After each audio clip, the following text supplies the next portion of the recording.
ගණිතය ටෙලිසර සවිය පුනරීක්ෂණ පන්තිය තුළින් අපි සාකච්ඡා කරන්න යන්නේ සාමාන්‍ය පෙළ ප්‍රශ්න පත්‍රය සඳහා දෝලපුතුලාව හුරු කරවන්න ටෙලිසර සවිය තුළින් අපි ගෙනෙනවා විශේෂ ප්‍රශ්න පත්‍ර පන්තියක්. ඒකත් පුනරීක්ෂණ පන්තියක්ම තමයි.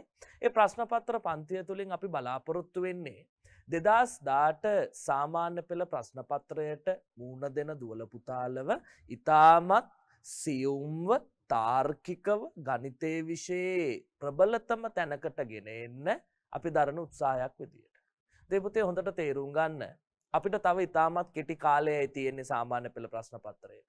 ඒ සාමාන්‍ය පෙළ ප්‍රශ්න පත්‍රයට මුහුණ දෙනකොට දැන් දූල පුතාලා ප්‍රශ්න පත්‍ර ආකෘතිය දන්නව නේද? ගණිතයේ ප්‍රශ්න පත්‍රයේ මූලික කොටස් දෙකක් තියෙනවා. එකක් පළවෙනි කොටස, අනිත් එක දෙවෙනි කොටස.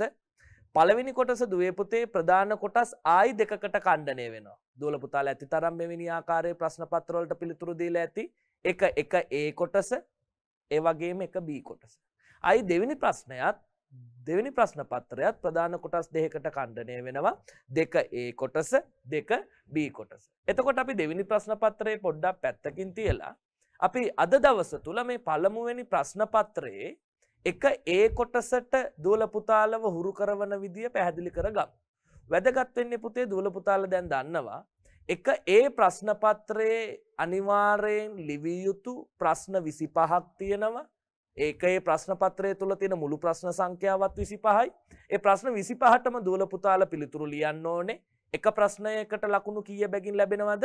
2 බැගින් ලැබෙනවා. ඒ ලකුණු දීමේ පටිපාටියත් හරීම වැදගත් තේරුම් ගන්න එක. මොකද අපිට වැදගත් වෙන්නේ සාමාන්‍ය පෙළ ප්‍රශ්න පත්‍රය නිවැරදිව ලියලා අනිවාර්යෙන් අපිට ලැබෙන ප්‍රතිඵලය මොකක්ද කියන දේ. එනේ ප්‍රතිඵලයට යන ගමනේ දූල පුතාලා තේරුම් ගත යුතුයි. නිවැරදිව ලකුණු ලැබෙන පටිපාටියට කොහොමද එක ඒ ප්‍රශ්න පත්‍රයට පිළිතුරු සපයන්නේ? අද ප්‍රශ්න පත්‍ර පන්තිය තුලින් අපි එක ඒ ප්‍රශ්න පත්‍රයේ ගැටලු 50ක් දූල පුතාලා එක්ක සාකච්ඡා කරනවා. දූල පුතාලත් නිවසේ සිටින හැමෝම උත්සාහ කරන්න මේ තිරේ තුල ප්‍රශ්න පත්‍රය නිරූපණය වුණාම ඒ ලැබෙන සෑම ප්‍රශ්නයකටම ඉතාමත් කෙටි කාලයක් ඇතුළතදී පිළිතුරු ලියන්න. ඒක දූල පුතාලට වැදගත් වේවි. සිද්ධාන්ත නැවත නැවත කාලයත් එක්කම ඔළුවට නිරූපණය කරගන්න. ඒ ඔළුවට නිරූපණය වෙන ගමන් තාර්කිකව පිළිතුරු ලියන්න. එහෙනම් දුවේ පුතේ අපි ලෑස්ති වෙමු. දැන් එක ඒ ප්‍රශ්න පත්‍රයේ ගැටලු කීපයක් බලන්න. හොඳට මතක තියාගන්න අනිවාර්යෙන් ලියන්න ප්‍රශ්න 25ක් තියෙනවා. දූල පුතාලේ ප්‍රශ්න 25ටම උත්තර ලිවිය යුතුයි. ගණිතයේ තියෙන සෑම සියුම් තැනක්ම ඒ ප්‍රශ්න 25 තුල අන්තර්ගත වෙනවා. අපි බලමු දුවේ පුතේ ඒ ප්‍රශ්න රටා ටික කොහොමද කියලා. රයිට්. අපි සූදානම් වෙමු. ඕගලන්ට දුවේ පුතේ පේනවා ඇති මේ තිරේ තුල පළවෙනි ප්‍රශ්නේ. දැන් එක ඒ කොටස එන ප්‍රශ්න රටා තියෙනවනේ. පළවෙනි ප්‍රශ්නයේ බවට පත් වෙන්නේ දීලා තියෙන ප්‍රශ්න පත්‍රය තුල ප්‍රාදේශීය සභාවක් විසින් රුපියල් 50000ක් ලෙස තක්සේරු කර ඇති නිවසක් සඳහා 4%ක වාර්ෂික වරිපණම් බදු මුදලක් අය කරයි නම් වාර්ෂික වරිපණම් බදු මුදල කොපමණද? ඉතාමත් සරල ගැටලුවක්. බලන්න දුවේ පුතේ රුපියල් 50000ක වටිනාකමක් තියෙන නිවසක් තියෙනවලු වාර්ෂිකව තක්සේරු ගත කරලා තියෙන. ඒ නිවසේ වටිනාකමින් අපි රජයට වරිපණම් බදු විදියට 100ට කීයක් ගෙවන්න ඕනේද? 4ක මුදලක් ගෙවන්න ඕනේ. එහෙනම් 104ක මුදලක් ගෙවනවා නම් ඒ ගෙවන 104ක මුදල කොපමණද කියලා තමයි මේ ප්‍රශ්නය තුලින් වාර්ෂික වරිපණම් බදු මුදල කොපමණද කියන එකෙන් අහන්නේ. අපි පිළිතුරට එමු. දූල පුතාලා දන්නවා. ඇති තරම් මෙවැනි ගැටලුව හදලා ඇති. බලන්න දුවේ පුතේ. නිවසේ වටිනාකම රුපියල් 50000යි. නිවසේ වටිනාකම රුපියල් 50000යි. මෙන්න මේ රුපියල් 50000න් 100ට කීයක් අපි වරිපණම් බදු විදියට ගෙවන්න ඕනේද? 104ක්. එහෙනම් 50000න් 104ක් කියන්නේ අපි දැන් දන්නවා කුඩා කාලේ ඉඳලම ප්‍රතිශත ගණනය කිරීම වලදී 50000 වැඩි කිරීම 104. මේක සුළු කිරීමේ ක්‍රමවේදය කොහොමද දුවේ පුතේ? ඕනෑම සංඛ්‍යාවක් යට තියෙන ඉලක්කම 1. අපි භාග සංකල්ප භාවිතා කරලා අවසාන පිළිතුරට එමු. බලන්න දුවේ පුතේ මේ බිඳුවට මේ බිඳුව සුළු වෙනවා. මේ බිඳුවට මේ බිඳුව සුළු වෙනවා. එහෙනම් මෙතන ලවයේ ඉතිරි වෙන්නේ 500. මෙතන ලවයේ ඉතිරි වෙන්නේ 4. එන අවසාන පිළිතුරට අපි එනවා 500 වරක් 4 කීයද? 5 වරක් 4 20යි. බිඳු 2යි. එහෙනම් දුවේ පුතේ වාර්ෂිකව ගෙවිය යුතු වාර්ෂික වරිපණම් බදු මුදල රුපියල් කීයයි කියලා අපිට එනවද? 2000යි කියලා එනවා. නැවත පොඩ්ඩක් බලා ගන්න පුතේ තර්කය.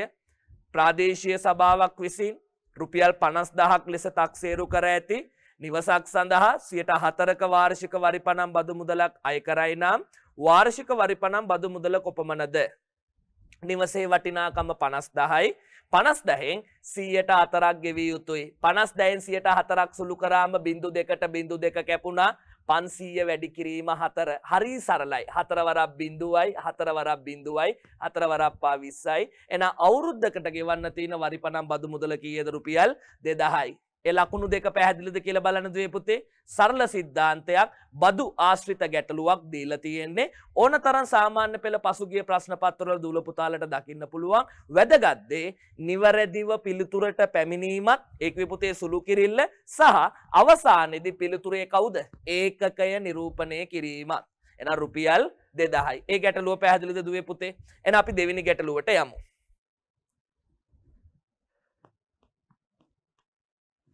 බලන්න දුවේ පුතේ දෙවෙනි ගැටලුව. දී ඇති වෙන් රූප සටහනේ A dash පේනව ඇතිනේ. ඡේදනය B මේ ලකුණක් දුවල පුතාලා දැකලා ඇති. A dash ඡේදනය B කුලක අංකණයෙන් දැක්වෙන ප්‍රදේශය අඳුරු කොට දක්වන්න.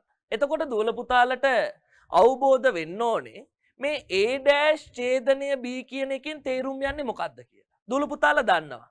ඩෑෂ් කියන්නේ කුලකංකනයේදී අනුපූරකය නේ. එහෙනම් A dash එහි අනුපූරකය. එහි අනුපූරකය කිව්වේ මොකද්ද? මතකද? එහි අනුපූරකය. එහි අනුපූරකය කියන්නේ පුතේ මෙන්න මේ A කියන කුලකය හැර ඉතිරි සියල්ල. A dash කියන්නේ මොකද්ද? A කියන කුලකය හැර ඉතිරි සියල්ල. එහෙනම් A කුලකය හැර ඉතිරි සියල්ලම කියන්නේ මේ කොටුවේ තියෙන වටේ ටිකයි B රවුමේ තියෙන වටේ ටිකයි නේද? තව තර්කයක් දීලා තියෙනවා ඡේදනය B. එහෙනම් A dash කියන්නේ Aට අයිති නැති. Aට අයිති නැති. ඡේදනය B. ඒ කියන්නේ Bට අයිති. Aට අයිති නැති Bට අයිති. මොන කොටසද අඳුරු කරන්න ඕනේ? Aට අයිති නැති. ඒ කිව්වේ පුතේ A රවුමට අයිති නැහැ. කාට අයිති වෙන්න ඕනේද? Bට අයිති වෙන්න ඕනේ. මේ වටේ තියෙන ඉතුරු කොටසට අයිති වෙන්න ඕනේද? නෑ. එහෙම තර්කයක් දීලා නෑ. ඒගොල්ලෝ දීලා තියෙන්නේ A dash ඡේදනය B. A dash කිව්වේ එහි අනුපූරකය. Aට අයිති නැති කොටස. ඡේදනය B. Bට අයිති කොටස. එන A dash ඡේදනය B කියන කුලකාංකණය අපි වෙන් රූප සටහනේ අඳුරු කරලා දැක්වුවා. බලන්න පැහැදිලිද කියලා දුවේ පුතේ? හොඳට අවබෝධ වුණාද කියලා බලන්න. A dash ඡේදනය B. right. අපි එහෙනම් තුන්වෙනි ප්‍රශ්නෙට යමු දුවේ පුතේ.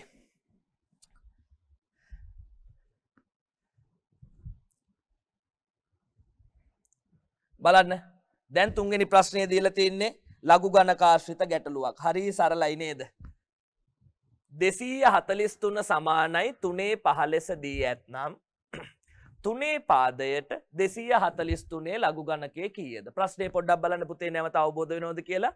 243 සමානයි 3 15 දී ඇතනම් 3 පාදයට 243 ලඝු ගණකයේ කීයද? මම සිද්ධාන්තේ පොඩ්ඩක් මුලින් පැහැදිලි කරන්නම් පිළිතුරට එන්න කලින් 10 ශ්‍රේණියේදී දුවල පුතාලා මෙන්න මෙහෙම තර්කයක් ඉගෙන ගන්නවා. A වල m සමානයි n නම්.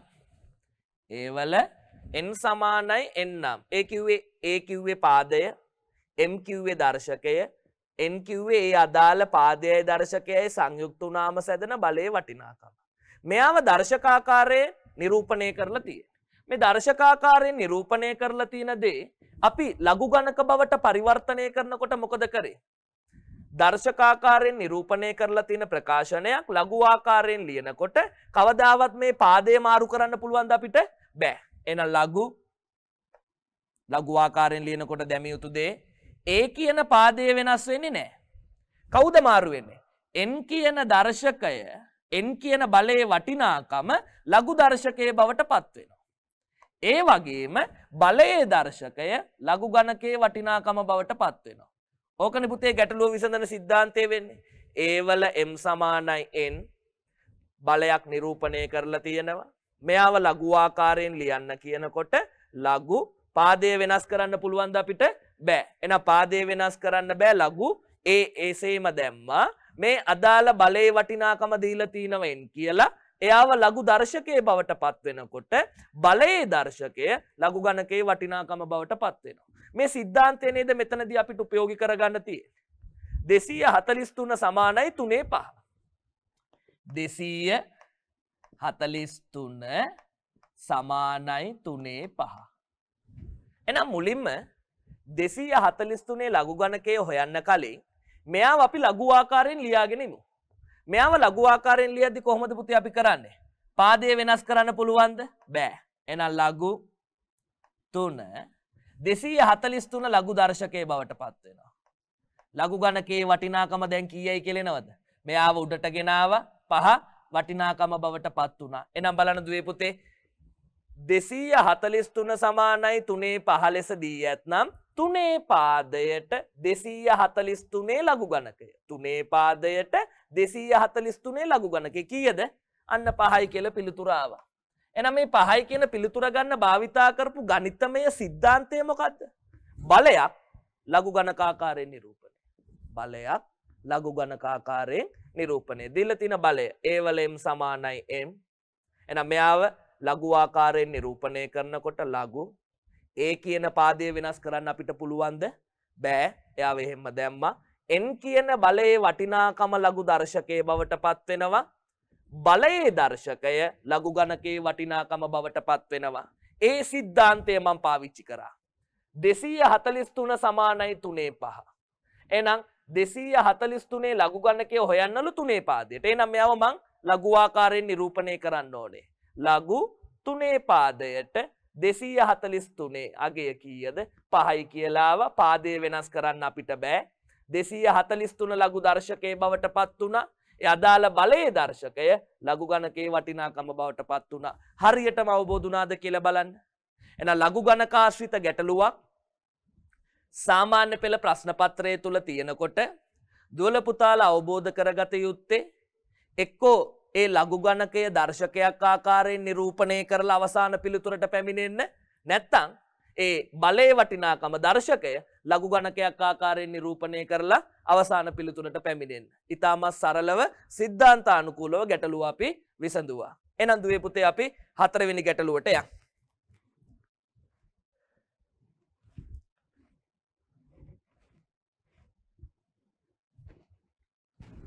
බලන්න දුවේ පුතේ 4 වෙනි ගැටලුව. පැහැදිලිව පේනවද කියලා? 2x වර්ගය ඍණ x ඍණ 3 ද්විපද ප්‍රකාශන දෙකක ගුණිතයක් ලෙස ලියන්න. 2x වර්ගය ඍණ x ඍණ 3 ද්විපද ප්‍රකාශන දෙකක ගුණිතයක් ලෙස ලියන්න.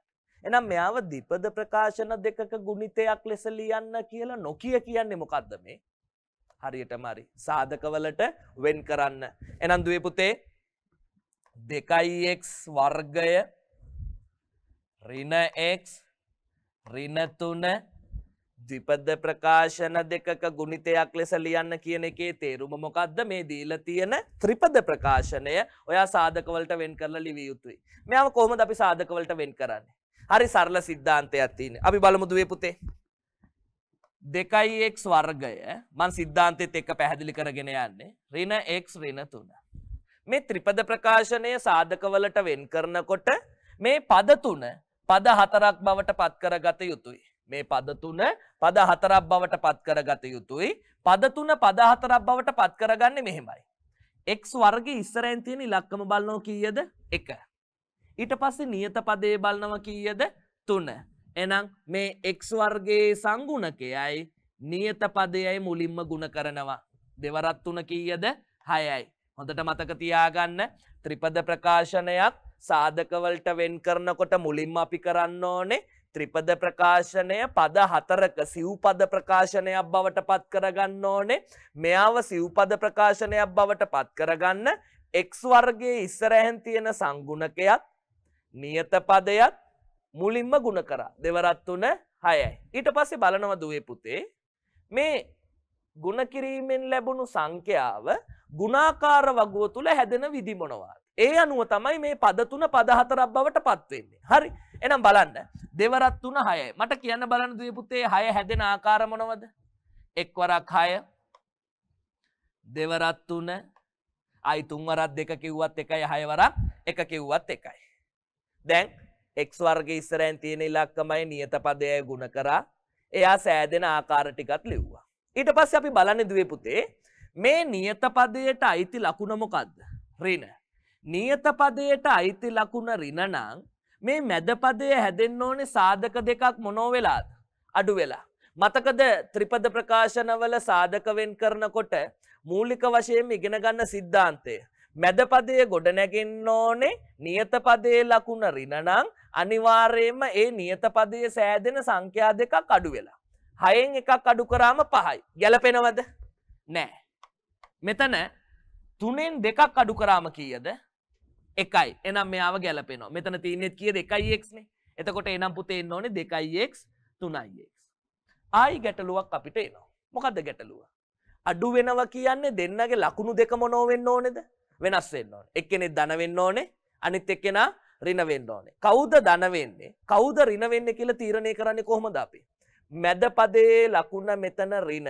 මැද පදයේ ලකුණ ඍණ නම් අඩු වෙන අවස්ථාවේදී ලොකු එක්කෙනා ඍණ වෙනවා, පොඩි එක්කෙනා ධන වෙනවා. හොඳට මතක තියාගන්න නියත පදයට අයිති ලකුණ ඍණ නම් මැද පදය හැදෙන්නේ සාධක දෙකක් අඩු වෙලා සාධක දෙකක් අඩු වෙනකොට එක්කෙනෙක් ධන විය යුතුයි අනිත් එක්කෙනා ඍණ විය යුතුයි. කවුද ධන වෙන්නේ කවුද ඍණ වෙන්නේ කියලා අපි තීරණය කරන්නේ මැද පදයට අයිති ලකුණ ඍණ නම් ලොකු එක්කෙනා හැමතිස්සෙම ඍණ පොඩි එක්කෙනා හැමතිස්සෙම ධන. එහෙනම් දැන් අපි ගැටලුව විසඳමු.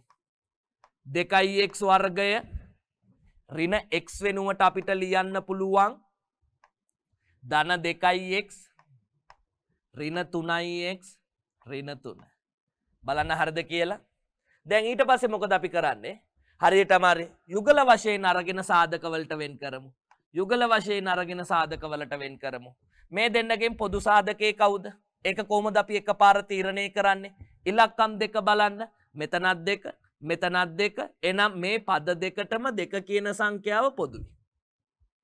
x වර්ගය මෙතන x. එහෙනම් මේ දෙන්නගෙන් පොදු කවුද? x කියන ගුණාකාරය. එහෙනම් බලන්න දුවේ පුතේ 2x වර්ගය ධන 2x මේ දෙන්නගෙන් දෙක කියන ඉලක්කම පොදුයි.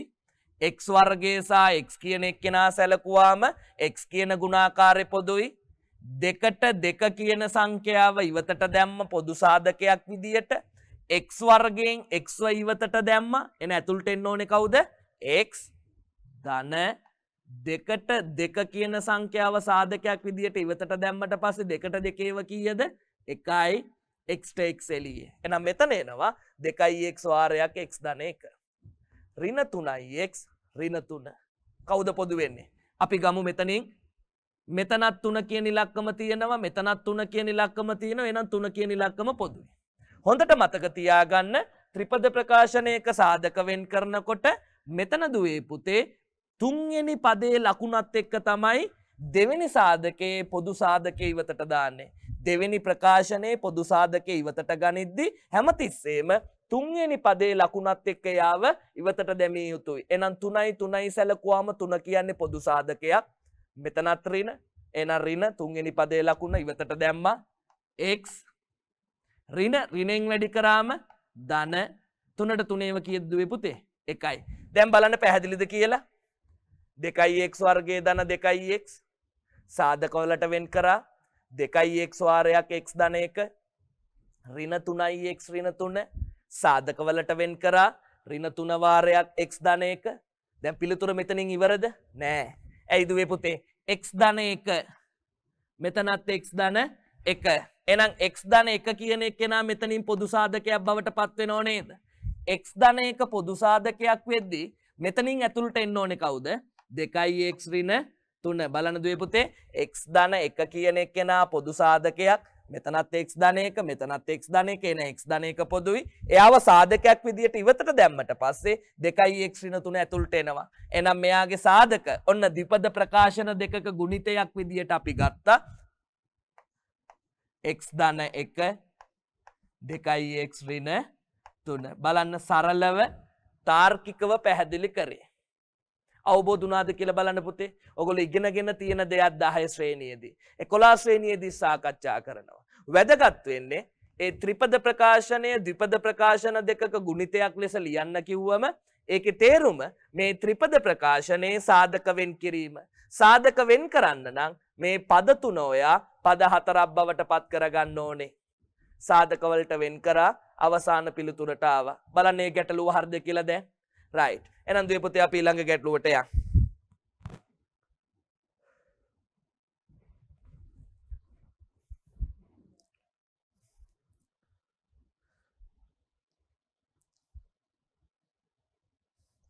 හරිද දුවේ පුතේ? බලන්න පස්වෙනි ගාන දැන් 3x ඍණ 1 3x ඍණ 1 මම ගැටලුව මෙතනින් ආයි නිරූපණය කරන්නම්. කුඩායි 9 මොකද්ද දීලා තියෙන්නේ? 3x ඍණ 1 ඒ පැත්තට කට වැහිලා 9 අසමානතාවය සපුරාලන ධන නිකිල සියල්ලම ලියා දක්වන්න. ඉතින් මේ අසමානතාවයේ සපුරාලන ධන නිකිල ලියන්න නම් මේ x ගේ විසඳුම් නේද අහලා තියෙන්නේ. ඉතින් x ගේ විසඳුම් හොයන්න නම් මේ අසමානතාවය මොකද අපි කරන්න ඕන? විසඳන්න ඕන. දුවල පුතාලා ඇති තරම් 10 ශ්‍රේණියේදීත් අසමානතාව විසඳනවා. 11 ශ්‍රේණියේදීත් අසමානතාව විසඳනවා. පළවෙනි වාරයේ ප්‍රශ්න පත්‍ර තුලත් ලියන්න ඇති. දෙවෙනි වාරයේ ප්‍රශ්න පත්‍ර තුනත් ලියන්න ඇති. අනිවාර්යෙන් සාමාන්‍ය පෙළ ප්‍රශ්න පත්‍රයේදීත් ඔයාට මේ වගේ ගැටලුවක් විසඳන්න වෙනවා. එහෙනම් අපි බලමු. 3x ඍණ 1 කුඩායි 9. එහෙනම් මේක විසඳනකොට මුලින්ම දුවල පුතාලා මොකද කරන්න ඕනේ? මෙතන තියෙන මෙන්න මේ ඍණ 1 මේ පැත්තට අරගෙන යනවා. දැන් දුවල පුතාලා දන්නවා සරල ගැටලු. එයි 3x තනි කරගන්න එපැයි නේද? එහෙනම් ඍණ 1 මේ පැත්තට ආවම මොන එකද? ධන 1යි. එහෙනම් 3x 9යි 1යි එකතු කරාම කීයද දුවේ පුතේ? 10යි. එහෙනම් x ගන්න මේ පැත්ත 3ෙන් බෙදනවා. මේ පැත්තත් 3ෙන් බෙදනවා. එහෙනම් x කියන්නේ කීයයි කියලා එනවද? 3ෙන් 10යි කියලා එනවා. x ට පිළිතුරක් ආව භාගමේ වශයෙන්. නමුත් අහලා තින දේ බලන්න. 3x ඍණ 1 කුඩායි 9 අසමානතාවයේ සපුරාලන ධන නිකිල සියල්ලම ලියා දක්වන්න. ධන නිකිල කිව්වම අපි ධන පූර්ණ සංඛ්‍යා ටික ලියන්න ඕනේ. බලන්න. x වල අගයන් 3ෙන් 10ට වඩා මොකද වෙන්න ඕනේ? අඩු වෙන්න ඕනේද වැඩි වෙන්න ඕනේද? x වල අගයන් 3ෙන් 10ට වඩා අඩු වෙන්න ඕනේද වැඩි වෙන්න ඕනේද? ඒක තීරණය කරන්නේ කොහොමද අපි? මෙහෙමයි. බලන්න දුවේ පුතේ. දැන් අපිට ආපු පිළිතුර x කුඩායි 3ෙන් 10. අපි 10 3ෙන් පැත්තකින් බෙදලා බලමු නේද? 10ට 3ව 3යි 3 වරක් 3 9යි කටුකොල අපිට භාවිතා කරන්න පුළුවන් ප්‍රශ්න පත්‍රෙදිත් නේද? 10ට 9ක් අඩු කරාම 1යි දශම තිත තිබ්බා බිඳුවක් ගත්තා 10ට 3ව 3යි 9යි ආයි ඉතුරු එකක් එනවා. එහෙනම් 3.3යි. එහෙනම් ආසන්න වශයෙන් පුතේ x පැත්තට කට වැහිලා x පැත්තට කට වැහිලා x පැත්තට කට වැහිලා නම් x වල අගයන් 3.3ට වඩා මොනව වෙන්න ඕනේද? x පැත්තට කට වැහිලා එහෙනම් x වල අගයන් 3.3ට වඩා අඩු වෙන්න ඕනේ. හොඳට මතක තියාගන්න අසමානතාවයක විසඳුම් අපි තීරණය කරද්දී අපිට වැදගත් වෙන්නේ මෙන්න මේ සංකේතයේ දිශාවට කට ඇරලා තියෙනවද කට වැහිලා තියෙනවද කියන දේ විතරයි. x පැත්තට කට වැහිලා තියෙනවා නම් x වල අගයන් මේ දීලා තියෙන සංඛ්‍යාවට වඩා අඩුයි. x පැත්තට කට ඇරලා තියෙනවා නම් ඒ x වලට ලැබිය යුතු අගයන් දීලා තියෙන සංඛ්‍යාවට වඩා වැඩි. දැන් මේ අසමානතාවයට අනුව x පැත්තට මොකද වෙලා තියෙන්නේ? කට වැහිලා. එන x වල අගයන් 3.3ට වඩා අඩු වෙන්න ඕනේ. මොනවද පුතේ 3.3ට වඩා අඩු පූර්ණ සංඛ්‍යා වෙන්නේ? හරියටම හරි. එහෙනම් 3.3ට වඩා අඩු ළඟින්ම ඉන්න පූර්ණ සංඛ්‍යාව කවුද? 3. ඊට පස්සේ කවුද? 2. ඊට පස්සේ කවුද? 1. එහෙනම් මෙතන කියලා තියෙන්නේ 3x ඍණ 1 කුඩායි 9 අසමානතාවයේ සපුරාලන ධන නිකිල සියල්ලම ලියන්න. බිඳුව කියන්නේ ධනවත් ඍණවත් සංඛ්‍යාවක් නෙමෙයි. බිඳුවට ලකුණක් නැහැ. ශුන්‍යයට ලකුණක් නැහැ. එහෙනම් ධන නිකිල බවට පත් වෙන්නේ 3 2 1 කියන පිළිතුරු 3 විතරයි. බලන්න පිළිතුර තාර්කිකව ගත්ත විදිය. පැහැදිලිද කියලා බලන්න දුවේ පුතේ. ආයි ප්‍රශ්නෙට එමු අපි. 3x ඍණ 1 කුඩායි 9 අසමානතාවයේ සපුරාලන ධන නිකිල සියල්ලම ලියා දක්වන්න. එහෙනම් මුලින්ම දුවල පුතාලා කරන්න ඕනේ අසමානතාවයේ විසඳිය යුතුයි 3x ඍණ 1 කුඩායි 9 කියන දේ අසමානතාවයේ විසඳුම් විදියට අපි හඳුන්වන්නේ මේ x තනි වුණාම x ට ලැබෙන විසඳුම් මොනවද කියන දේ. එන x තනි කරගන්න නම් මුලින්ම 3x තනි කරගත යුතුයි. 3x තනි කරගන්න නම් ඍණ 1 දකුණු අත පැත්තට අරගෙන යනවා. එහෙනම් 3x කියන්නේ 9යි 1යි 10යි. මට ඕනේ 3x ගේ වටිනාකම් නෙමි x ගේ වටිනාකම්. x ගන්න මේ පැත්තත් 3ෙන් බෙදුවා මේ පැත්තත් 3ෙන් බෙදුවා. එන x ගේ වටිනාකම මෙතන එනවා කීයයි කියලාද? 3ෙන් 10යි කියලා. x ගේ වටිනාකම 3ෙන් 10ක් වුණාට මෙතන තියෙන සමානතාවයක් නෙමෙයි අසමානතාවයක්. මේකෙන් විසඳුම් ගත්තේ කොහොමද? x පැත්තට කට වැහිලා. x පැත්තට මොකද වෙලා තියෙන්නේ? කට වැහිලා.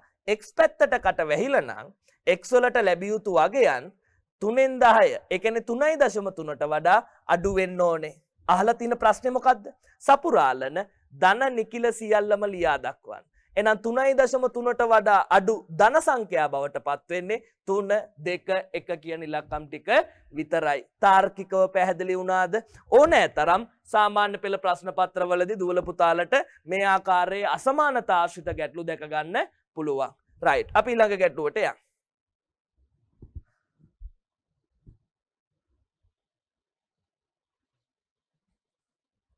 බලන්න දුවේ පුතේ 6 වෙනි ගැටලුව. 2x ගෙන් 1 ධන 3x ගෙන් 1 සුළු කරන්නලු. 2x ගෙන් 1 ධන 3x ගෙන් 1 සුළු කරන්නලු. වීජීය භාගාශ්‍රිත ගණනය කිරීම. වීජීය භාගාශ්‍රිත ගැටලුවක් විසඳනකොට දුවල පුතාලා අපි කරන්නේ අපිට ඕන විදිහට ගාන හදන්න බෑනේ. දැන් සාමාන්‍ය අංක ගණිතයේත් භාගාශ්‍රිත ගැටලුවක් විසඳනකොට අපි මොකද කරන්නේ? විශේෂයෙන් එකතු කිරීමේදී සහ අඩු කිරීමේදී ඒ භාගවල හරයන් මොනව වෙන්න ඕනද? සමාන විය යුතුයි. වීජීය භාගවලදීත් පිළිතුර ලබා ගැනීමේදී අනිවාර්යෙන් මේ වීජීය භාගවල හරයන් මොනව වෙන්න ඕනේද? සමාන වෙන්න ඕනෙමයි. සමාන විය යුතුයමයි. එහෙනම් බලන්න දුවේ පුතේ පිළිතුරට එන විදිය. දැන් මෙතන තියෙන්නේ 2x ගෙන් 1 ධන 3x ගෙන් 1 හරයන් සමාන කරගන්න මොකද කරන්නේ? මුලින්ම බලන්න ගණිතයේ ප්‍රශ්න පත්‍රයේදී මෙවැනි ගැටලුවක් ආවම සංකේත දෙක සමානද? මෙතනත් x මෙතනත් x. අපිට එනම් ප්‍රශ්නයක් නැහැ. දෙන්නගේ සංකේත දෙක සමානයි. ඉලක්කම් දෙක. මෙතන 2 මෙතන 3 ඉලක්කම් දෙක අසමානයි. එහෙනම් දුවල පුතාලා මුලින්ම කරගන්න ඕනේ මොකද්ද? ඉලක්කම් දෙක සමාන කරගන්න ඕනේ. සංකේත ගැන බය වෙන දෙයක් තියෙනවද අපිට? නෑ. හේතුව මොකද්ද? මෙතනත් තියෙන සංකේතයේ x මෙතනත් තියෙන සංකේතයේ x වෙනස් වෙලා තියෙන්නේ මෙයාගේ ගුණාකාරය 2 මෙයාගේ ගුණාකාරය 3. එන හරයන් දෙක සමාන කරගන්න මොකද අපි දැන් කරන්නේ? හරියටම හරි. මම මෙයාව වැඩි කරනවා කීයෙන්ද? 3ෙන්. උඩයි යටයි දෙකම. මෙයාව වැඩි කරනවා උඩයි යටයි කීයෙන්ද? 2ෙන්. එහෙනම් බලන්න දුවේ පුතේ අපිට තව පදයක් එනවා 3 වරක් 2 6ix 3 වරක් 1 3යි. 3 වරක් 2 6ix 1 වරක් 2 2යි. බලන්න පැහැදිලිද කියලා දුවේ පුතේ? හරයන් දෙක සමාන කරගන්න මම මොකද්ද භාවිතා කරපු තර්කය? මෙතනත් x මෙතනත් x සංකේත ගැන බය වෙන්න දෙයක් නැහැ. තියෙන ඉලක්කම් බලන්න. මෙතන 2 මෙතන 3 එන ඉලක්කම් දෙක සමාන කරගන්න දෙන්නටම පොදු ගුණාකාරයකට අරගෙන එන්න ඕනේ. පොදු ගුණාකාරයකට අරගෙන එන්න පළවෙනි වීජීය භාගයේ හරයයි ලවයයි 3ෙන් වැඩි කරා. මෙතන තියෙන ඉලක්කමෙන් දෙවෙනි වීජීය භාගයේ හරයයි ලවයයි මෙතන තියෙන ඉලක්කමෙන් වැඩි කරා උඩයි යටයි කීයෙන්ද? 2ෙන්. එතකොට අපිට ආවා 3 වරක් 2 6ix මෙතන 3 වරක් 1 3යි. ධන මෙතන වීජීය භාගය අපිට ආවා 3 වරක් 2 6ix දෙවරක් 1 2යි. එහෙනම් දැන් බලන්න දුවේ පුතේ මෙතනත් 6ix මෙතනත් 6ix. දැන් හරයන් මොකද වෙලා තියෙන්නේ? සමානයි. ඕනෑම භාග දෙක. සංඛ්‍යාත්මක භාග වේවා වීජීය භාග වේවා එකතු කිරීමේදී සහ අඩු කිරීමේදී ඒවායේ හරයන් සමාන විය යුතුයමයි. එහෙනම් මෙතනත් 6ix මෙතනත් 6ix නම් පොදු හරය කවුද? 6ix. එහෙනම් දුවේ පුතේ 3යි 2යි එකතු කරාම කීයද? 5යි. එහෙනම් බලන්න දුවල පුතාලටත් ආපු උත්තරයත් එක්ක මේ පිළිතුර නිවැරදිද කියලා. වීජීය භාග දෙකක් එකතු කරන්න තියෙන්නේ. හරයන් සමාන කරා පොදු හරයකට ගෙනල්ලා අවසාන පිළිතුරට ආවා. හරියටම පැහැදිලිද කියලා බලන්න. රයිට්. එහෙනම් අපි ඊළඟ ප්‍රශ්නෙට යමු.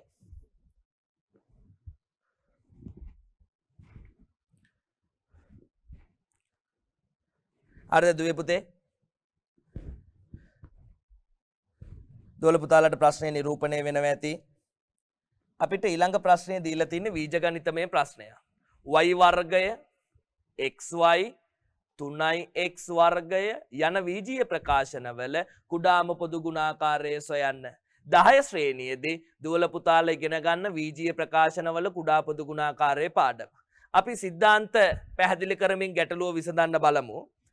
ඕනෑම වීජීය පද ඕනෑම වීජීය ප්‍රකාශන ආශ්‍රිත කුඩා පොදු ගුණාකාරයේ සෙවීමේදී වැදගත්ම සිද්ධාන්තයේ බවට පත්වෙන්නේ ඒ දීලා තියෙන වීජීය පදවලත් ඒ දීලා තියෙන වීජීය ප්‍රකාශනවලත් බල නොවෙනස්ව පවතින පරිදි. මොකද්ද? බල නොවෙනස්ව පවතින පරිදි. වචනේ බරුණාට හරි ලේසි. ඒ කියන්නේ දර්ශකය නොවෙනස්ව පවතින පරිදි ඒ ටික නිරූපණය කරනවා. අපි ඒ විදිහට මුලින් තර්ක කරමු.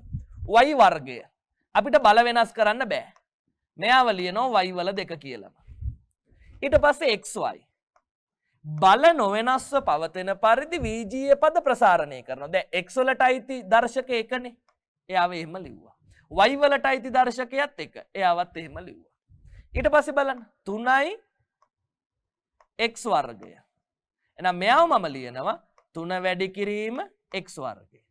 එහෙනම් මම මේ සරල සිද්ධාන්තය දොළ පුතාලට පැහැදිලි කරන්නේ වීජීය පද වීජීය ප්‍රකාශනාශ්‍රිත කුඩා පොදු ගුණාකාර සොයනකොට වැදගත්ම සිද්ධාන්තය වෙන්නේ දීලා තියෙන වීජීය පද බල නොවෙනස්ව පන පරිදි නිරූපණය කරනවා. බල නොවෙනස් වන පරිදි නිරූපණය කරනකොට වීජීය පද ගුණිතයක් ලෙස දීලා තිනවා නම් ඒ වීජීය පද ටික ප්‍රසාරණය කරලා ලියනවා.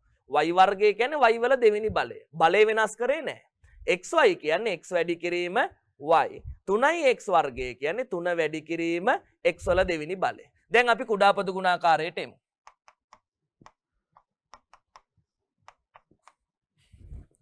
මෙයාගේ කුඩා පොදු ගුණාකාරය ගන්න මෙහෙමයි පුතේ. එකම જાතියේ පද ආරම්භ බලන්න. මෙතන y වර්ගය මෙතන y දෙන්නම එකම જાතිය. මට කියන්න මෙන්න මේ එකම જાතියේ පද දෙකේ ලොකුම බලය කවුද? y වර්ගයයි y සැලකුවම ලොකුම බලය කවුද? y වර්ගය. එන යාව පිළිතුරට සම්බන්ධ වෙනවා. වැඩි කිරීම ඊළඟ සංකේතය x. මෙතන x මෙතන x වර්ගය.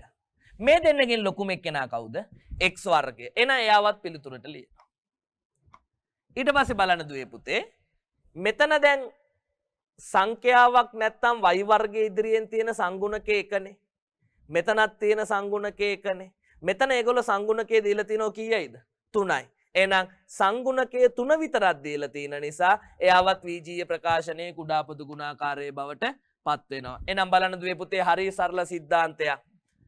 වීජීය පද වීජීය ප්‍රකාශන ආශ්‍රිත කුඩා පොදු ගුණාකාරය සොයන්න කිව්වම ඒ දීලා තියෙන වීජීය පද පුතේ බල නොවෙනස් වන පරිදි නිරූපණය කරන්න. y වර්ග නම් y වර්ග විදියටම ලියන්න. xy නම් මෙයාව ලියන්න x වැඩි කිරීම y. මේගොල්ලන්ගේ බල වෙනස් කරන්න දෙයක් නැහැ, ප්‍රසාරණය කරා විතරයි. 3යි x වර්ගය කියන්නේ 3 වැඩි කිරීම x වර්ගය. මට ඕනේ කුඩා පොදු ගුණාකාරය ගන්න.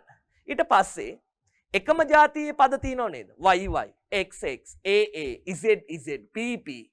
එන්නේ එකම જાතියේ පද වලින් ලොකුම බලය සහිත පදය කුඩා පොදු ගුණාකාරයේ පිළිතුර සඳහා පැමිණෙනවා. එහෙනම් මේ ගැටලුවට අනුව y වර්ගයයි y සැලකුවම කවුද පොදු?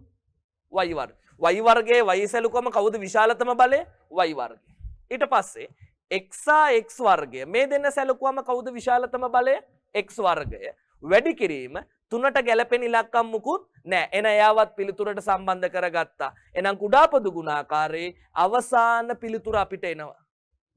මෙතනින් කවුද? 3යි. අපි ලස්සන කරලා තියමු මෙයාව. මෙතනින් x වර්ගය. මෙතනින් y වර්ගය. දැන් මේගොල්ලන්ගේ අතර ගුණිත බන්ධනය දැම්මේ නැහැ කියලා ගාන වැරදිද නැහැ. අපිට වැඩි කිරීම නැතුව වුණත් වීජීය පදයක් ඔස්සේ ලියන්න පුළුවන්. එහෙනම් y වර්ගය වැඩි කිරීම x වර්ගය වැඩි කිරීම 3යි කියන්නේ 3යි x වර්ගයයි y වර්ගය. පැහැදිලිද කියලා බලන්න. 10 ශ්‍රේණියේදී දුවල පුතාලා ඉගෙන ගත්ත වීජීය ප්‍රකාශන වීජීය පදවල කුඩා පොදු ගුණාකාරය. හොඳට අවබෝධ වුණාද කියලා බලන්න පුතේ නැවත වරක්. දීලා තියෙන බලය නොවෙනස් වන පරිදි නිරූපණය කරා. ඊට පස්සේ වීජීය පද දීලා තියෙනවා නම් ඒව ප්‍රසාරණය කරලා නිරූපණය කරා. සංඛ්‍යාත්මක වීජීය පදයක් දීලා තිබ්බොත් සංඛ්‍යයකුත් එක්ක ඒකත් ප්‍රසාරණය කරා බල නොවෙනස් වන පරිදි. ඊට පස්සේ එකම જાතියේ පද වලින් විශාලතම බලය සහිත පදය පිළිතුරට සම්බන්ධ කරගත්තා. y වර්ගයයි y ගෙන් y වර්ගය ගත්තා වගේ. x x වර්ගෙන් x වර්ගය ගත්තා වගේ. 3 මෙතන ඉලක්කමත් එක මෙතන ඉලක්කමත් එක එන 1 1 3 කුඩා පොදු ගුණාකාරي 3යි. එන අවසාන පිළිතුර 3යි x වර්ගයයි y වර්ගය. පැහැදිලිද? right. එන අපි ඊළඟ ගැටුවට යමු.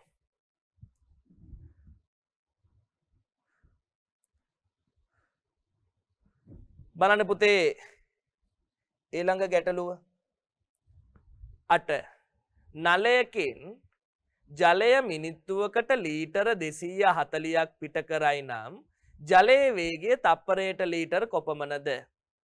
නලයකින් ජලය මිනිත්තුවකට ලීටර 240ක් පිට කරයි නම් ජලයේ වේගය තප්පරයට ලීටර කොපමණද? හරි සරල ගැටලුවක්. මිනිත්තුවට ජලය පිට කරනවලු ලීටර 240ක්. ලීටර 240ක්. ජලයේ වේගය තප්පරයට ලීටර කොච්චරද කියලා අහලා තියෙනවා.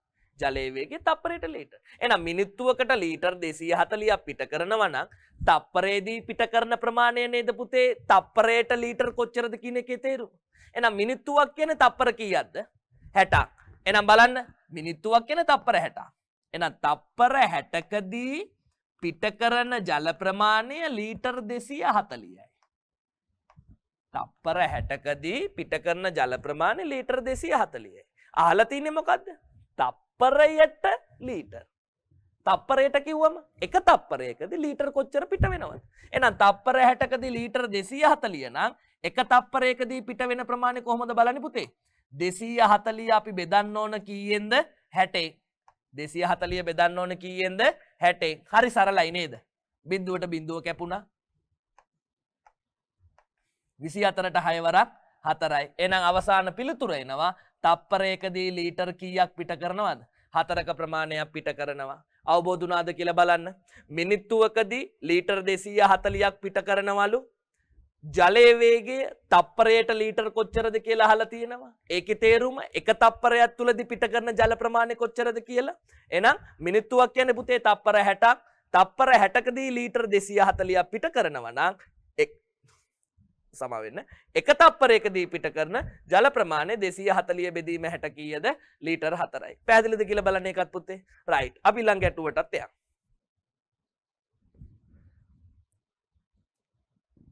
බලන්න දුවේ පුතේ ජල තටාකයක ඇති ජලය සර්ව සම යන්ත්‍ර දෙකකින් හිස් කිරීමට පැය 6ක් ගත වේ.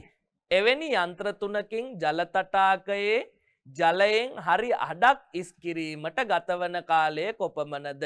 ආයි ගැටලුව නැවත නැවත කියවන්න. ජල තටාකයක ඇති ජලය සර්ව සම යන්ත්‍ර දෙකකින් හිස් කිරීමට පැය 6ක් ගත වෙනවලු. ඊට පස්සේ කියනවා එවැනි යන්ත්‍ර තුනකින් ජල තටාකයේ ජලයෙන් හරි අඩක් හිස් කිරීමට ගතවන කාලය පැය කොපමණද? එහෙනම් මේ ගැටලුව ප්‍රතිලෝම සමානුපාත නේද? 10 ශ්‍රේණියේදී ඉගෙන ගන්න. අපි ප්‍රතිලෝම සමානුපාතවලදී මිනිස්සුයි දිනයි සම්බන්ධ වුණාම මිනිස් දින කියන සම්බන්ධතාවයක් ගොඩනගා ගන්නවා. යන්ත්‍රයි දිනයි සම්බන්ධ වුණාම යාන්ත්‍රික දින කියලා දෙයක් අපි යොදා ගන්නවා ගැටලුව විසඳන්න. එහෙනම් මේ ගැටලුව අපි යාන්ත්‍රික දිනවලින් යන්ත්‍ර දිනවලින් බලමු කොච්චරද? යන්ත්‍ර දින, යන්ත්‍ර පැය, මිනිස් දින, මිනිස් පැය ඒ ආකාරය. එහෙනම් බලන්න ජල තටාකයක ඇති ජලය සර්ව සම යන්ත්‍ර දෙකකින් හිස් කිරීමට පැය 6ක් ගත වෙනවලු. එහෙනම් මෙතන කරන වැඩ ප්‍රමාණය යන්ත්‍ර වලින් කරන වැඩ ප්‍රමාණය බවට පත් වෙන්නේ යන්ත්‍ර දෙකයි පැය 6යි. යන්ත්‍ර පැය යාන්ත්‍රික පැය යන්ත්‍ර දෙකයි පැය 6යි. එහෙනම් යාන්ත්‍රික පැය කොච්චර ප්‍රමාණයක් තියෙනවද මෙතන වැඩ ප්‍රමාණය? යාන්ත්‍රික පැය දෙවරක් 6 12යි. එහෙනම් බලන්න ජල තටාකයක ඇති ජලය සර්ව සම යන්ත්‍ර දෙකකින් හිස් කිරීමට පැය 6ක් ගත වේ. එහෙනම් මෙතන කරලා තියෙන වැඩ ප්‍රමාණය යාන්ත්‍රික පැය 12යි. ඒ යාන්ත්‍රික පැය 12ක වැඩ ප්‍රමාණයක් කරන්න දුවේ පුතේ. දැන් යන්ත්‍ර කොච්චරද තියෙන්නේ? 3යි. ඒ යාන්ත්‍රික පැය 12ක වැඩ ප්‍රමාණයක් කරන්න දැන් යන්ත්‍ර 3යිලු. එවැනි යන්ත්‍ර තුනකින් ජල තටාකයේ ජලයෙන් හරි අඩක් හිස් කිරීමට ගතවන පැය කොපමණද? අපි මුලින්ම බලමු ඒ යන්ත්‍ර තුනකින් මුළු ජල ටැංකියම හිස් කරන්න ගතවන කාලේ කොච්චරද? ඒක දන්නවනම් අඩක් හිස් කරන්න ගතවන කාලේ අපිට හොයාගන්න පුළුවන්. හරි සරලයි. එහෙනම් යන්ත්‍ර තුනකින් දැන් අපිට ඒ යන්ත්‍ර වලින් ගන්න තියෙන වැඩ ප්‍රමාණය යාන්ත්‍රික පැය 12යි. ඒක සමාන කරනවා ආයි යන්ත්‍ර ගණන වැඩි කිරීම පැය ගණනට. යන්ත්‍ර ගණන 3යි පැය ගණන දන්නේ නැහැ. මං h කියලා දාන්නම්. එහෙනම් මේ පැත්ත 3ෙන් බෙදනවා. එහෙනම් h සමානයි 3 වරක් 1යි 3 වරක් 4යි. එහෙනම් බලන්න පුතේ යන්ත්‍ර දෙකකින් නම් පැය 6ක් ගත වුණා. යන්ත්‍ර තුනකින් නම් පැය කොච්චර ගත වෙනවද? 4ක් ගත වෙනවා. මේකද දැන් පිළිතුර? නෑ. ඒගොල්ලෝ අහලා තියෙන්නේ එවැනි යන්ත්‍ර තුනකින් ජල තටාකයේ ජලයෙන් හරි අඩක් ඉස් කිරීමට. හරි අඩක් කිව්වම භාගයක්. එහෙනම් සම්පූර්ණ ටැංකියම ඉස් කරන්න පැය 4ක් ගත වෙනවා නම් සම්පූර්ණ ටැංකියම ඉස් කරන්න පැය 4ක් ගත වෙනවා නම් ටැංකියෙන් භාගයක් ඉවත් කරන්න කොච්චර ගත වෙනවද? හරියටම හරි. එහෙනම් නිවැරදි පිළිතුර පැය කීයද? 2යි. ඇයි 4 දෙකට බෙදුවම පැය සංඛ්‍යාව වෙනව කීයයි කියලාද? 2යි කියලා. එහෙනම් h කියන්නේ මෙතන පැය කියන දේ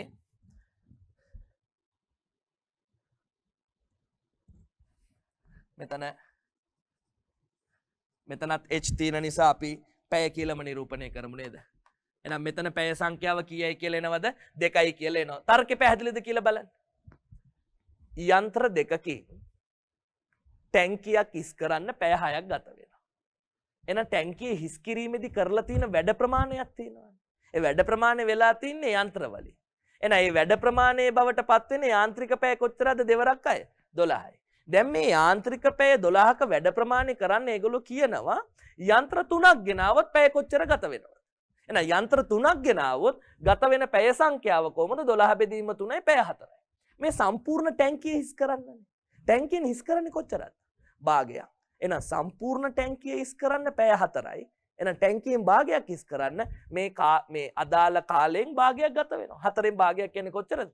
පැය 2යි. හරි සාර්ථක තාර්කික පිළිතුරකට ආවා. රයිට්. අපි ඊළඟ ප්‍රශ්නෙටත් යමු. සරල ගැටලු. ප්‍රශ්නේ නිරූපණය වෙනවා. බලන්න පුතේ ප්‍රශ්නේ පැහැදිලිද කියලා. අංක 1 සිට 6 තෙක් සංඛ්‍යා ලියා ඇති සර්ව සම කාඩ්පත් 6ක් සහිත පෙට්ටියකින් සසම්භාවී ලෙස ඒ කිව්වේ සමසේ භාවය ලෙස අහඹු ලෙස කාඩ්පතක් ඉවතට ගැනීමේදී සමචතුරස්‍ර සංඛ්‍යාවක් ලියා ඇති කාඩ්පතක් ලැබීමේ සම්භාවිතාව ලියා දක්වන්න. එහෙනම් 1 සිට 6 තෙක් කාඩ් කොච්චර තියෙනවද? 1 2 3 4 5 6 කාඩ් ඔක්කොම 6යි. සසම්භාවී ලෙස කාඩ්පතක් ඉවතට ගැනීමේදී සමචතුරස්‍ර සංඛ්‍යාවක් ලියා ඇති. මෙතන තියෙන සමචතුරස්‍ර සංඛ්‍යා මොනවද? 1. ඇයි 1 වරක් 1 1යිනේ. ආයි 4. දෙවරක් 2 4යි. මෙයා සමචතුරස්‍ර සංඛ්‍යාවක්. එහෙනම් ඔක්කොම කාඩ්පත් 6ක් තියෙනවා. ඒකෙන් සමචතුරස්‍ර සංඛ්‍යා ලැබෙන්න පුළුවන් අවස්ථා ගණන කීයද?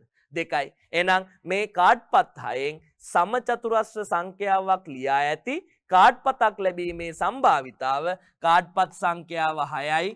6න් කීයද? 2යි. එහෙනම් 6න් 2යි කියන්නේ පුතේ මේක තවදුරටත් සරල කරොත් දෙවරක් 1යි දෙවරක් 3යි. එහෙනම් සම්භාවිතාව 3න් 1යි. සම්භාවිතාව 3න් 1යි. බලන්න පැහැදිලිද කියලා. 9 ශ්‍රේණියේ ගැටලුවක්. අංක 1 සිට 6 තෙක් සංඛ්‍යා ලියා ඇති සර්ව සම කාඩ්පත් 6ක් සහිත පෙට්ටියකින් සසම්භාවී ලෙස කාඩ්පතක් ඉවතට ගැනීමේදී සමචතුරස්‍ර සංඛ්‍යාවක් ලියා ඇති කාඩ්පතක් ලැබීමේ සම්භාවිතාව. ඔක්කොම කාඩ්පත් 6ක් තියෙනවා. ඒකෙන් සමචතුරස්‍ර සංඛ්‍යා 2යි 1 සහ 4. එහෙනම් සම්භාවිතාව 6න් 2යි. මෙයාව සරල කරාම 3න් 1යි. පැහැදිලිද කියලා බලන්න. රයිට්. අපි එන ඊළඟ ප්‍රශ්නෙටත් යමු පුතේ.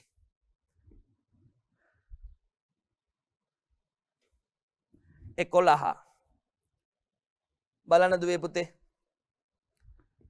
රුපියල් 40000ක් වටිනා රූපවාහිනී යන්ත්‍රයක් පළමුව රුපියල් 4000ක් ගෙවා. ගාන කියවනකොටම ඔලුවට එන්න ඕනේ පාඩම. මොකක්ද හීනවන ශේෂ ක්‍රමයනේ. එහෙනම් 40000ක් වටිනා රූපවාහිනී යන්ත්‍රයක් පළමුව රුපියල් 4000ක් ගෙවා ඉතිරිය සමාන මාසික වාරික 12කින් ගෙවීමට හීනවන ශේෂ ක්‍රමයේ යටතේ ලබාගත් අයෙකුට ගෙවිය යුතු පොලී රහිත ණය වාරිකයක අගය කීයද? රුපියල් 40000ක් වටිනා රූපවාහිනී යන්ත්‍රයක් පළමුව රුපියල් 40000ක් ගෙවා ඉතිරිය සමාන මාසික වාරික 12කින් ගෙවීමට හීනවන ශේෂ ක්‍රමයේ යටතේ ලබාගත් අයෙකුට ගෙවිය යුතු පොලී රහිත ණය වාරිකය කීයද? තප්පර 3ක් දෙන්න. ගෙදරින් දුවල පුතාලට පුළුවන්. මොකද මේ පාඩම ඔයගොල්ලෝ ඉවර කරන්නේ පළවෙනි වාරයේ අවසානයේදී නේද? අර පොලී ප්‍රතිශත කොටස යටතේ ව්‍යාපාරා කොටස් වෙනම සාකච්ඡා කරනවා. පොලිය කියන දේ වෙනම සාකච්ඡා කරනවා. ඒ ආශ්‍රිත ගැටලුවක්. තප්පර 5ක් දෙන්න. උත්සාහ කරලා බලන්න දුවේ පුතේ.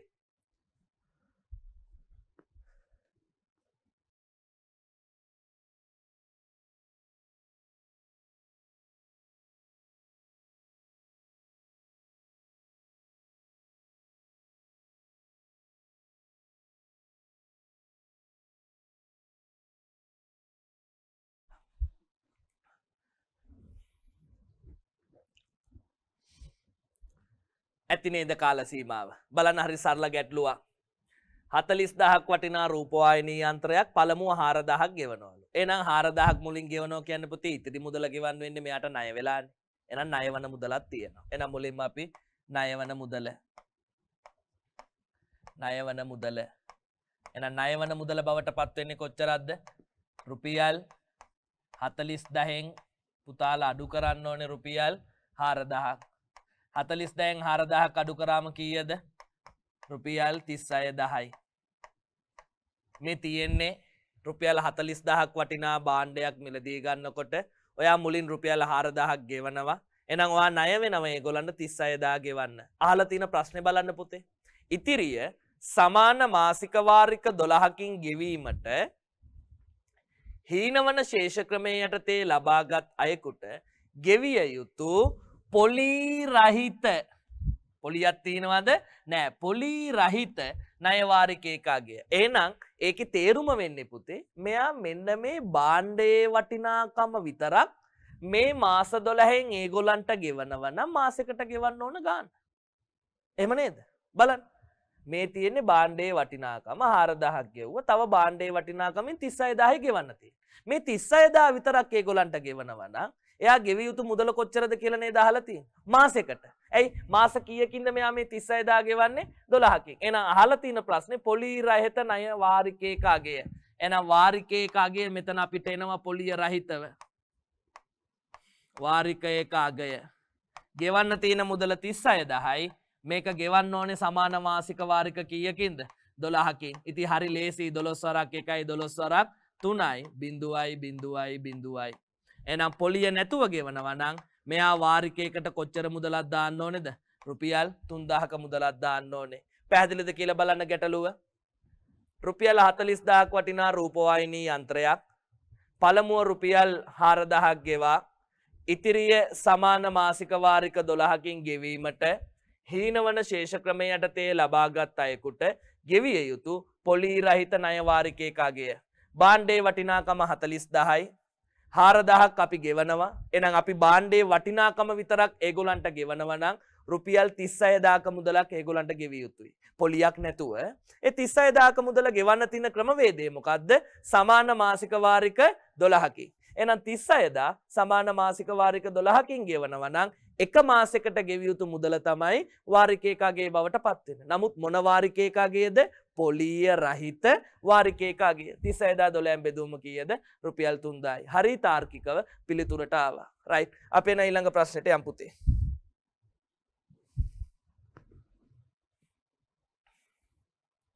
බලන්න 12 වෙනි ප්‍රශ්නේ. පැහැදිලිද කියලා දුවල පුතාලට?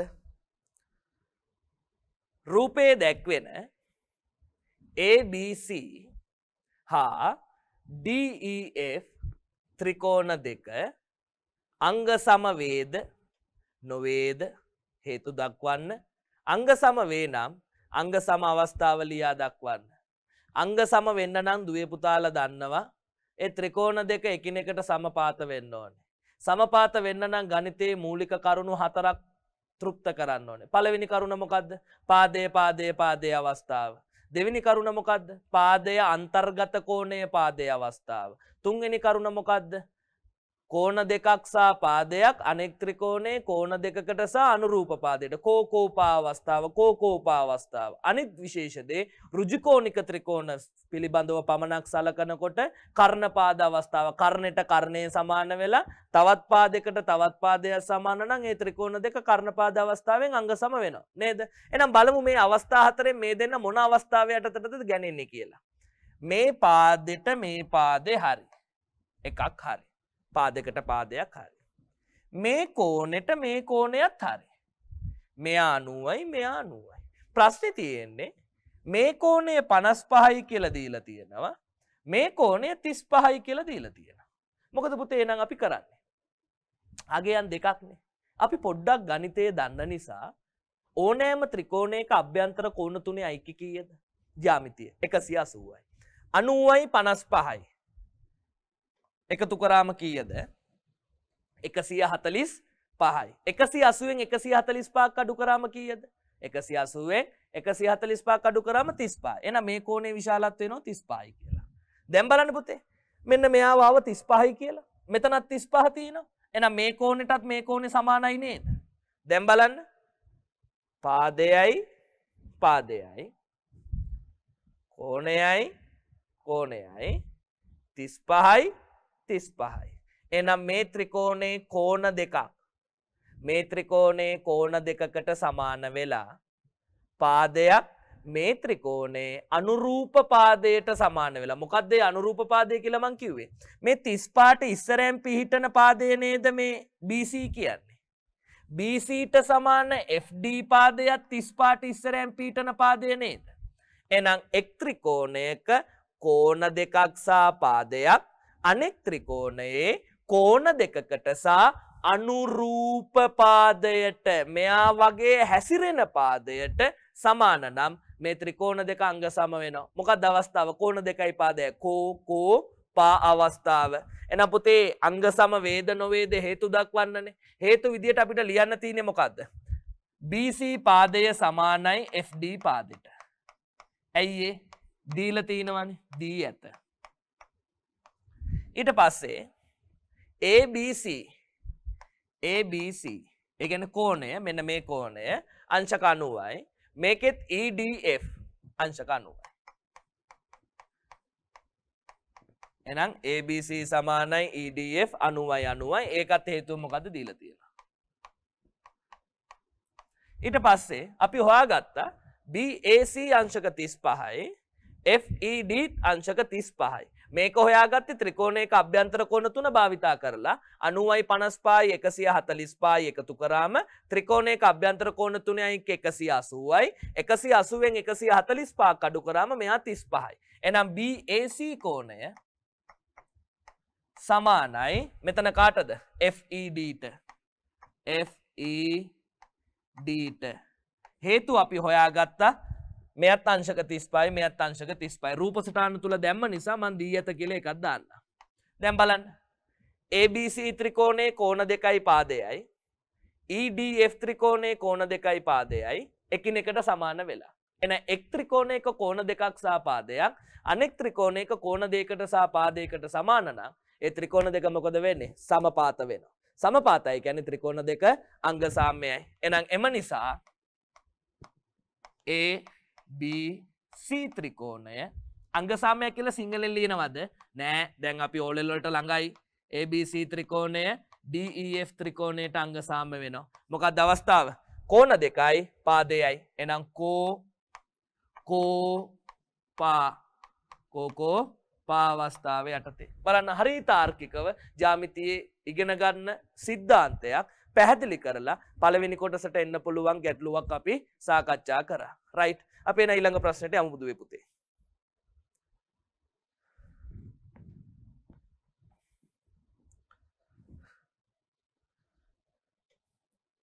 බලන්න පුතේ. ඝන සිලින්ඩරයක පතුලේ අරය 7 සෙන්ටිමීටර්ද වක්‍ර පෘෂ්ඨ වර්ගඵලය 220යි වර්ග සෙන්ටිමීටර්ද වේ. සිලින්ඩරයේ උස සොයන්න. ආයි නැවත ප්‍රශ්නේ අපි කියවමු.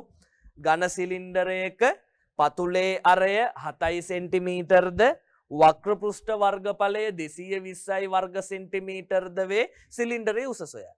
අපි කොහොමද සිලින්ඩරයේ වක්‍ර පෘෂ්ඨ වර්ගඵලය හොයන්නේ? මේවා අනිවාර්යයෙන්ම ඔයගොල්ලෝ දැනගත යුතු සූත්‍ර නේද පුතේ? සිලින්ඩරයක වක්‍ර පෘෂ්ඨ වර්ගඵලයේ සෙවීමේ සූත්‍රය 2πr h 2πr h 5 වලගේ 7න් 22යි අරය කියන්නේ මෙතන r කියන්නේ අරය විශාලත්වයේ දීලා තිනවා h කියන්නේ සිලින්ඩරයේ උස. එහෙනම් බලන්න පුතේ මේ 2πr h ගේ විශාලත්වය නේද ඒගොල්ලෝ දීලා තින්නේ 220යි කියලා. වක්‍ර පෘෂ්ඨ වර්ගඵලය දැන් ආදේශ කරමු. 5 වලගේ 7න් 22යි. අරය 7යි. වැඩි කිරීම h සමානයි 220යි. මේ 7ට මේ 7 කැපිලා යනවා සරල සුළු කිරිලි. දෙවරක් 22 44යි වැඩි කිරීම h සමානයි 220යි. බලන්න පැහැදිලිද කියලා දුවේ පුතේ? 2යි 5 7න් 22යි අරය 7යි h සමානයි 220යි. එහෙනම් මේක සුළු කරනකොට මට ඕනේ h තනි කරගන්න. එහෙනම් h තනි කරගන්න නම් මේ 7ට මේ 7 කැපිලා යනවා 7 දෙන්නම ගුණාකාර. ඊට පස්සේ ලවයක් විදියට මෙතන ඉතුරු වෙනවා 2යි 22යි h. එහෙනම් දෙවරක් 22 44යි h සමානයි 220යි. මට ඕනේ කාව ගන්නද? h ගේ විශාලත්වය සිලින්ඩරයේ උස. එන h ගන්න නම් 44 නැති කරලා දාන්න. මේ පැත්ත 44ෙන් බෙදනවා. මේ පැත්තත් 44ෙන් බෙදනවා. මෙයාට මෙයා කැපිලා ගියා. එන h ගේ විශාලත්වය එනවා. කීයද 220ට 44 ඒවා? අපිට එකපාර කියන්න බෑනේ. අපි මේක දෙන්නම 11 වරක් ගුණාකාරයෙන් බෙදමු නේද? 44ට 11 ඒවා 4යි. 22ට 11 වරක් 2යි. බිඳුවට බිඳුවයි. 20ට 4 ඒවා කීයද පුතේ? 5යි. එහෙනම් සිලින්ඩරයේ උස එනවා 5 සෙන්ටිමීටර. බලන්න පැහැදිලිද කියලා? මට වැදගත් වෙන්නේ මේ දීලා තියෙන ගැටලුවම විසඳන එක නෙමෙයි. සිද්ධාන්තේ නැවත නැවත මතක් කිරීම. මේක පුනරීක්ෂණ ප්‍රශ්න පත්‍ර පන්තියක්. එහෙනම් බලන්න පුතේ ඝන සිලින්ඩරයක පතුලේ ආරය 7 සෙන්ටිමීටර්ද වක්‍ර පෘෂ්ඨ වර්ගඵලය 220ද වේ සිලින්ඩරයේ උස සොයන්න. එතකොට සිලින්ඩරයේ වක්‍ර පෘෂ්ඨ වර්ගඵලයේ සෙවීමේ සූත්‍රය 2πr h සමානයි 220යි. සරල සමීකරණ සිද්ධාන්ත භාවිතා කරලා අවසාන පිළිතුරට ආවා. ඒ සිද්ධාන්තය මතක් වුණාද? රයිට්. එහෙනම් අපි ඊළඟ ගැටුවට යමු. බලන්න දුවේ පුතේ. අපිට ඊළඟ ගැටුව තුල දීලා තියෙන්නේ ජ්‍යාමිති ආශ්‍රිත ගැටලුවක්. රූපයේ AB හොඳට බලන්න දුවේ පුතේ තිරේදියා AB සමානයි AC සමානයි CD වේ. රූපය හොඳට පැහැදිලිව පේනවා. AB සමානයි AC සමානයි CD වේ. BCD සරල රේඛාවකි. ABC අංශක 70 නම් XC යගේ සොයන්න. ABC අංශක 70 නම් XC යගේ සොයන්න. තප්පර 10ක් දෙන්න. උත්සාහ කරන්න බලන්න දුවේ පුතේ. 10 වසර සිද්ධාන්ත විතරයි. සා 9 වසර සිද්ධාන්ත විතරයි. දැන් දුවල පුතාලට පුළුවන් වෙන්න ඕනේ. මොකද ජ්‍යාමිතියේ සරල ගැටලු ප්‍රශ්න පත්‍රයට එනකොට ගොඩක් ළමයි බය වෙනවා. බය වෙන්න එපා පුතේ. මේන් ගැටලු 8ක් විතර ඔයගලන්ට විසඳන්න තියෙනවා. අපි පොඩි උත්සාහයක් දරමු. තප්පර 5ක කාලයක් දෙන්නම්. පොඩ්ඩක් උත්සාහ කරන්න දුවේ පුතේ.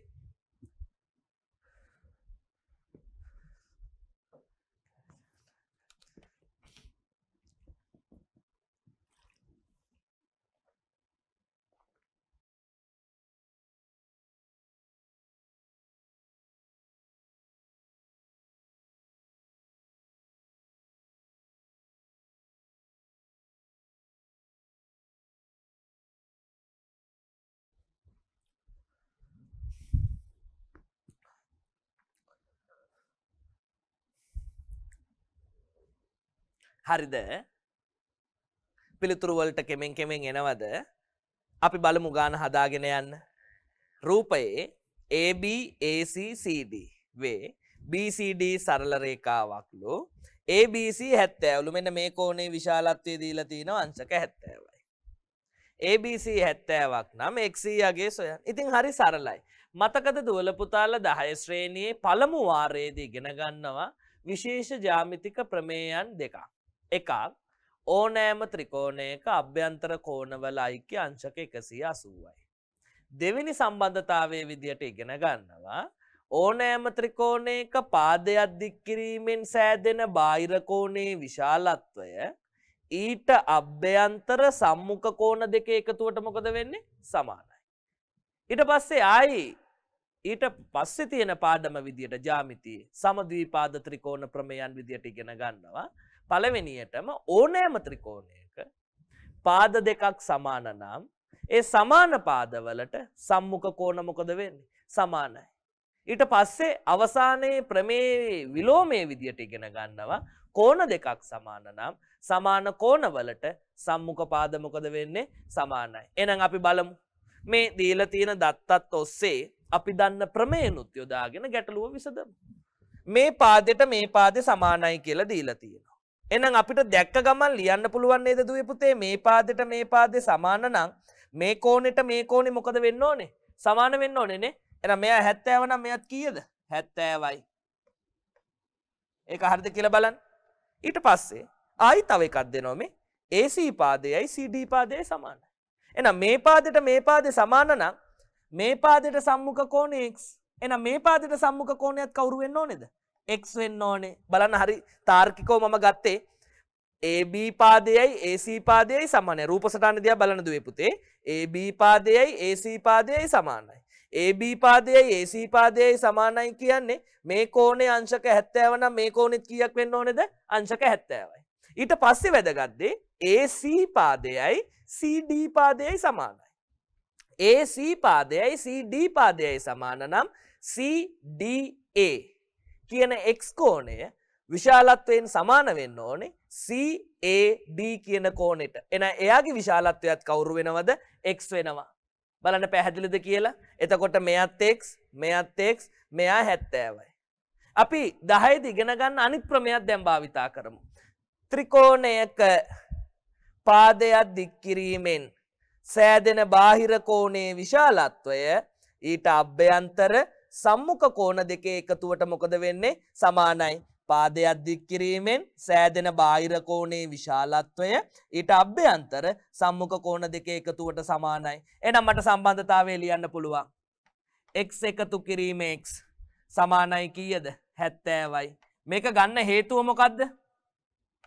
ත්‍රිකෝණයක පාදයක් දික් කිරීමෙන් සෑදෙන බාහිර කෝණ. ත්‍රිකෝණයක පාදයක් දික් කිරීමෙන් සෑදෙන බාහිර කෝණ සම්බන්ධතාවයත් ලියන්න.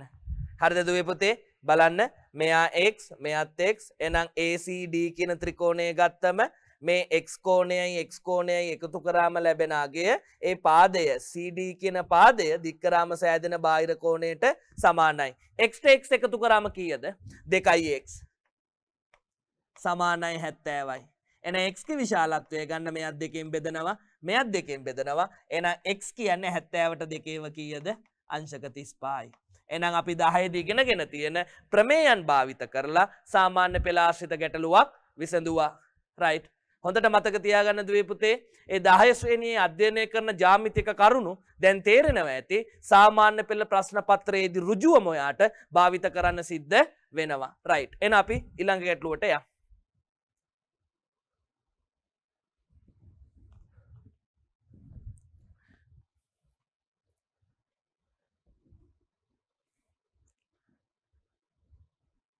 හරිද පුතේ?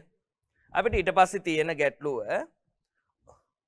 ඕගොල්ලෝ දැකලා තියෙන ඉතාමත් සරල ගැටලුවක්.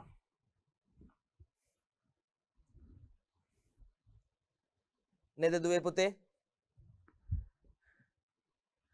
cos x සමානයි 5න් 3 නම් sin x යගේ සොයන්න. මොකද්ද පාඩම? මොකද්ද පාඩම? ත්‍රිකෝණමිතිය 11 ශ්‍රේණියේදී 3 වෙනි වාරයේදී අධ්‍යයනය කරන වැදගත්ම දෙවෙනි ප්‍රශ්න පත්‍රයටත් අනිවාර්ය ප්‍රශ්නයක් වන ත්‍රිකෝණමිතිය කොටසින් දීලා තියෙනවා. ඒකෙත් ලකුණු දෙකක ප්‍රශ්නයක් විදියට. බලන්න ගැටලුව. cos x සමානයි 5න් 3 නම් sin x යගේ සොයන්න. එතකොට ඔයා දැනගන්න ඕනේ කෝණයක cos අනුපාතය කියන්නේ මොකද්ද? කෝණයක sin අනුපාතය කියන්නේ මොකද්ද? මෙතන නැති වුණාට තව එක්කෙනෙක් ඉන්නවා. කෝණයක tangent අනුපාතය කියන්නේ මොකද්ද? එහෙනම් කෝණයක sin අනුපාතය කියලා අපි ගන්නෙ මොකද්ද පුතේ? සම්මුඛ පාදයේ බෙදීම කරණය. කෝණයක cos අනුපාතය කියලා ගන්නෙ බද්ධ පාදයේ බෙදීම කර්ණය. මොන කෝණී ත්‍රිකෝණයකද? ඍජු කෝණී ත්‍රිකෝණයක. අපිට ත්‍රිකෝණමිතික අනුපාත භාවිත කරන්න පුළුවන් වෙන්නේ ඍජු කෝණික ත්‍රිකෝණ වලට විතරයි. tan අනුපාතය කියලා ගන්නෙ සම්මුඛ පාදයේ බෙදීම බද්ධ පාදයේ. දැන් බලන්න. මේ දීලා තියෙන ඍජු කෝණික ත්‍රිකෝණයේ මේ x කියන කෝණයට අදාළ x කියන කෝණයට අදාළ cos අනුපාතය දීලා තිනවා 5න් 3යි. cos x සමානයි 5න් 3යි. එහෙනම් cos x සමානයි 5න් 3යි කියන එකේ තේරුම මේ උඩ ඉන්නේ බද්ධ පාදේ. හරේ ඉන්නේ කවුද? කර්ණය. එහෙනම් ඕනෑම කෝණයක cos අනුපාතය කියන්නේ ඍජු කෝණික ත්‍රිකෝණයක බද්ධ පාදයට කර්ණ පාදයට අතර තියෙන අනුපාතය. එහෙනම් බද්ධ පාදයට කර්ණ පාදයට අතර තියෙන අනුපාතය 5න් 3යි. එහෙනම් දුවේ පුතේ මට බද්ධ පාදය ලියන්න පුළුවන් නේද 3යි කියලා. x ට බද්ධ පාදේ කවුද? AB. කර්ණය කියන්නේ 90ට ඉස්සරහින් පිටන පාදයේ 5. හරිද කියලා බලන්න. දැන් මට ඕනේ කාව හොයන්නද? sin x. sin x කියන්නේ මොකද්ද? සම්මුඛ පාදයේ බෙදීම කර්ණය. sin x කියන්නේ මොකද්ද? සම්මුඛ පාදයේ බෙදීම කර්ණය. එහෙනම් ඔයා මේ x කෝණේ සම්මුඛ පාදයේ හොයා ගන්න ඕනේ. මේ තියෙන්නේ x ගේ බද්ධ පාදේ, මේ තියෙන්නේ කර්ණ පාදේ. x කෝණයට අදාළ බද්ධ පාදයක් දන්නවා, කර්ණ පාදයක් දන්නවා. නමුත් සම්මුඛ පාදේ ඔයා දන්නවද? නැහැ. එහෙනම් කාවද පුතේ අපි භාවිතා කරන්නේ මෙයාවයි දන්නවා නම් මෙයාව හොයාගන්න. හරියටම අරේ පයිතගරස් සම්බන්ධතාවය. මොකද්ද පයිතගරස් සම්බන්ධතාවයෙන් කියන්නේ? 90ට ඉස්සරහින් පිහිටන කර්ණ පාදයේ වර්ගය සමානයි ඉතිරි පාද දෙකේ වර්ගවල එකතුවට 3 වර්ගය ධන BC වර්ගය. බලන්න හරිද කියලා පයිතගරස් ප්‍රමේය. අංශක 90ට ඉස්සරහින් පිහිටන කර්ණ පාදයේ වර්ගය සමානයි ඉතිරි පාද දෙකේ වර්ගවල එකතුව 5 වර්ගය සමානයි 3 වර්ගය ධන BC වර්ගය. 5 වර්ගය කීයද? 5 වරප්පා 25යි. 3 වර්ගය 3 වරක් 3 9යි. ධන BC වර්ගය. ධන 9 මේ පැත්තට අරගෙන එමු. මට ඕනේ BC වනේ. එහෙනම් BC වර්ගය සමානයි 25න් 9ක් අඩු කරාම කීයද පුතේ? 16යි. ධන 9 මේ පැත්තට ආවම ඍණ 9යි. 25න් 9ක් ගියාම 16යි. BC වර්ගය කියන්නේ 16 නම් BC කියන්නේ කවුද? 16 වර්ගමූලය. 16 වර්ගමූලය කීයද? 4යි. එහෙනම් BC පාදයේ දිග කොච්චරද? 4යි කියලා එනවා. මට ඕනේ මෙන්න මේ සම්මුඛ පාදයේ විශාලත්වය හොයාගන්න. මං හොයාගත්තා. කාව භාවිතා කරලාද? පයිතගරස් සම්බන්ධතාවය භාවිත කරලා. එහෙනම් පයිතගරස් සම්බන්ධතාවය භාවිත කරලා BC පාදය ගත්තා. එහෙනම් මට දැන් sin x ලියන්න පුළුවන්. sin x සමානයි x කෝණයට අදාළ සම්මුඛ පාදය BC කීයද? 4යි. x කෝණයට අදාළ කර්ණ පාදය ඒගොල්ලෝ දීලා තිබ්බ කීයද? 5යි. එහෙනම් sin x සමානයි 5න් 4යි කියලා අවසාන පිළිතුර එනවා. බලන්න පැහැදිලි වුණාද කියලා. මේකෙදි වැදගත් වෙන්නේ මේ ගැටලුවම හදන එක නෙමෙයි. සිද්ධාන්තය අවබෝධ කර ගැනීම. මොකක්කෝ ත්‍රිකෝණමිතික අනුපාතයක් ප්‍රශ්න පත්‍රයේ තුල දූල පුතාලට මේ ආකාරයෙන් දීලා තිබ්බම cos x සමානයි මෙහෙමයි. sin x සමානයි මෙහෙමයි. එහෙම දීලා තිබ්බම ඉතිරි අනුපාත හොයන්න කිව්වොත් ඒ දීලා තියෙන දත්ත ටික ඔයා ලකුණු කරන්න ඕනේ කවුරු තුලද? ඍජු කෝණික ත්‍රිකෝණයක් තුල. ඍජු කෝණික ත්‍රිකෝණයක් තුල ලකුණු කරලා ඒ දීලා තියෙන අනුපාතයට අනුගත වෙන්නේ පාද දෙකයිනේ. පයිතගරස් සම්බන්ධතාවය භාවිත කරමින් ඉතිරි පාදයේ විශාලත්වය හොයාගෙන cos x දීලා තිනවා නම් sin xy tan xy ලියන්න පුළුවන්. sin x දීලා තිනවා නම් cos xy tan xy ලියන්න පුළුවන්. tan x වල දීලා තිනවා නම් sin xy cos xy ලියන්න පුළුවන්. එතකොට ඒව ලියන්න නම් ඔයා දැනගන්න ඕනේ ඕනෑම ඍජු කෝණික ත්‍රිකෝණයක දීලා තියෙන කෝණයකට අදාළ sin අනුපාතය කියන්නේ ඒ ඍජු කෝණික ත්‍රිකෝණයේ කෝණයට ඉදිරියෙන් පිහිටන සම්මුඛ පාදයට කර්ණ පාදයට අතර තියෙන අනුපාතය. ඊට පස්සේ දීලා තියෙන කෝණයකට අදාළ cos අනුපාතය කියන්නේ ඒ අදාළ කෝණයට අනුගත වන බද්ධ පාදයට කර්ණ පාදයට අතර තියෙන අනුපාතය. tan අනුපාතය කියලා අපි හඳුන්වන්නේ ඒ දීලා තියෙන කෝණයකට අදාළ සම්මුඛ පාදයට බද්ධ පාදයට අතර තියෙන අනුපාතය. එහෙනම් ඒ අනුපාත තුනේ විග්‍රහය භාවිත කරලා ලකුණු දෙකේ ගැටලුවක් අපි මේ විසඳුවේ. පැහැදිලිද? right. අපි ඊළඟ ගැටලුවට යමු.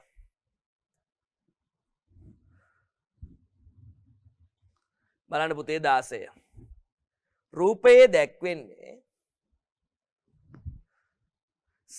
රූපයේ දැක්වෙන සරල රේඛාවේ සමීකරණය y සමානයි mx ධන c ආකාරයෙන් ප්‍රකාශ කරන්න.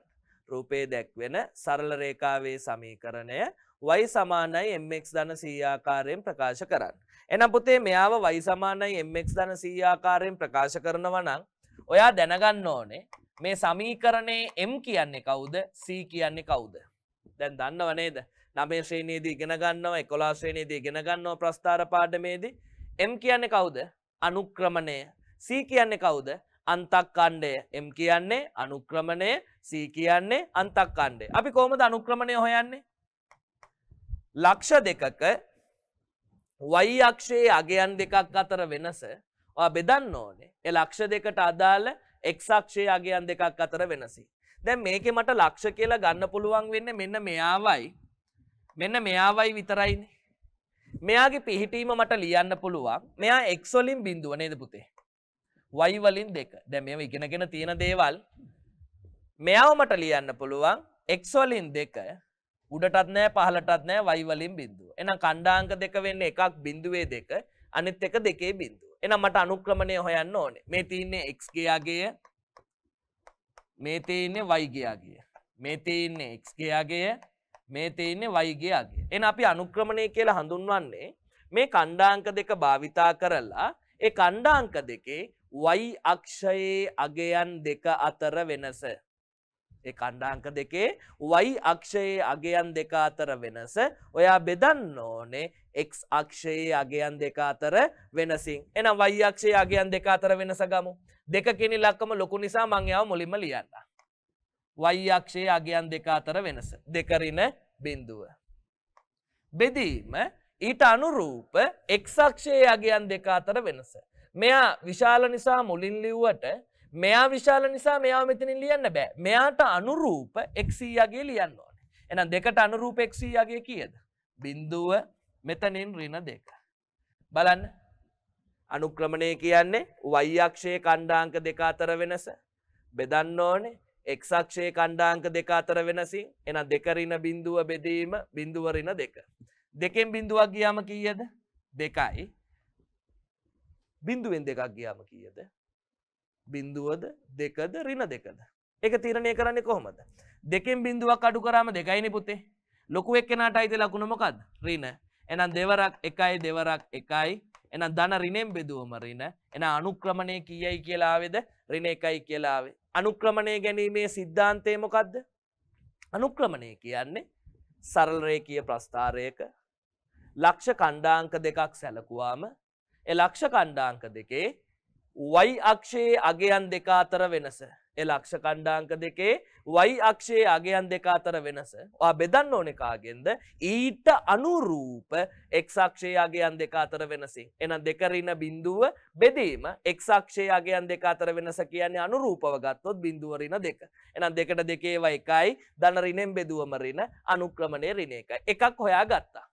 අන්න ඊළඟ ප්‍රශ්නේ. අන්තක්ඛණ්ඩය කියන්නේ මොකක්ද? බලන්න සාමාන්‍ය පෙළ ප්‍රශ්න පත්‍රයේ ගණිතය කොච්චර සංකීර්ණද කියලා. නමුත් ප්‍රශ්නේ තියෙන්නේ සිද්ධාන්ත අවබෝධ නම් පුතේ සංකීර්ණතාවය දැනෙන්නේ නැහැ. ඔය අනුක්‍රමණය දන්නවා නම් හෙව්වා. දැන් කවුද? අන්තක්ඛණ්ඩය. මොකද දුවේ පුතේ අන්තක්ඛණ්ඩය කියන්නේ? අපි අන්තක්ඛණ්ඩය කියලා ගණිතයේදී හඳුන්වන්නේ x සමානයි බිඳුවේදී. මොකද්ද? x සමානයි බිඳුවේදී y ගේ වටිනාකම. අන්තක්ඛණ්ඩය කියන්නේ මොකද්ද? x සමානයි බිඳුවේදී y ගේ වටිනාකම. x සමානයි බිඳුවේදී y ගේ වටිනාකම කියන්නේ මෙන්න මෙතන නේද? එහෙනම් තව අර්ථකථනයක් මෙයාට මම නිරූපණය කරනවා. අන්තක්ඛණ්ඩය කියන්නේ x සමානයි බිඳුවේදී y ගේ වටිනාකම වගේම y අක්ෂය කපන තැන. y අක්ෂය ඡේදනය කරන තැන. එහෙනම් y අක්ෂය ඡේදනය කරන්නේ කීයේදීද? දෙකේදී. එහෙනම් මේ ගානට අනුව අන්තක්ඛණ්ඩය කීයද? 2යි. එහෙනම් හොඳට මතක තියාගන්න සරල රේඛීය ප්‍රස්ථාරයක අන්තක්ඛණ්ඩය කියලා ගන්නෙ මොකද්ද අපි? x සමානයි බිඳුවේදී y ගේ අගය.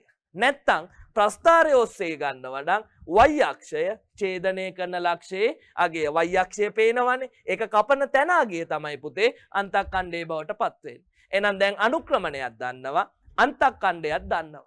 දැන් අපි ලියමු සමීකරණය. එහෙනම් y සමානයි අනුක්‍රමණය කීයද? ඍණ 1යි. අන්තක්ඛණ්ඩය කීයද?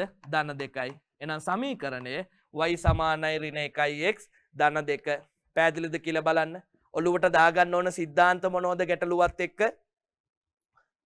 අනුක්‍රමණය කියන්නේ ලක්ෂ ඛණ්ඩාංක දෙකක් සැලකුවාම ඒ ලක්ෂ ඛණ්ඩාංක දෙකේ y අක්ෂයේ අගයන් අතර අනුපාතයත් x අක්ෂයේ අගයන් අතර අනුපාතයත් y අක්ෂයේ අගයන් දෙක අතර තියෙන වෙනසත් x අක්ෂයේ අගයන් දෙක අතර තියෙන වෙනසත් අතර තියෙන අනුපාතය. කිව්වේ y අක්ෂයේ අගයන් දෙක අතර තියෙන වෙනස ඔයා බෙදන්න ඕනේ x අක්ෂයේ අගයන් අතර තියෙන වෙනසින්.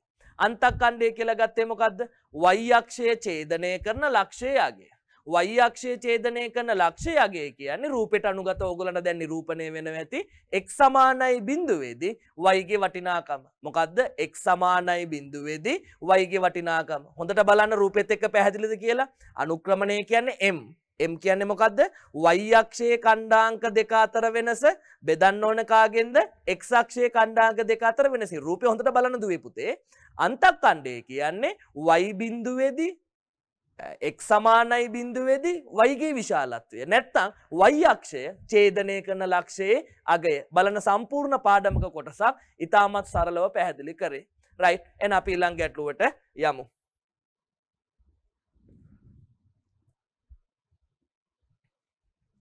බලන්න දුවේ පුතේ ඊළඟ ගැටලුව. ජ්‍යාමිති ආශ්‍රිත ගැටලුවක්. පහත වගුවේ ගාන පොඩ්ඩක් එකපාරක් මාත් එක්ක කියවමු. සත්‍ය ප්‍රකාශ තිබේ නම් සරල ගැටලුවක්.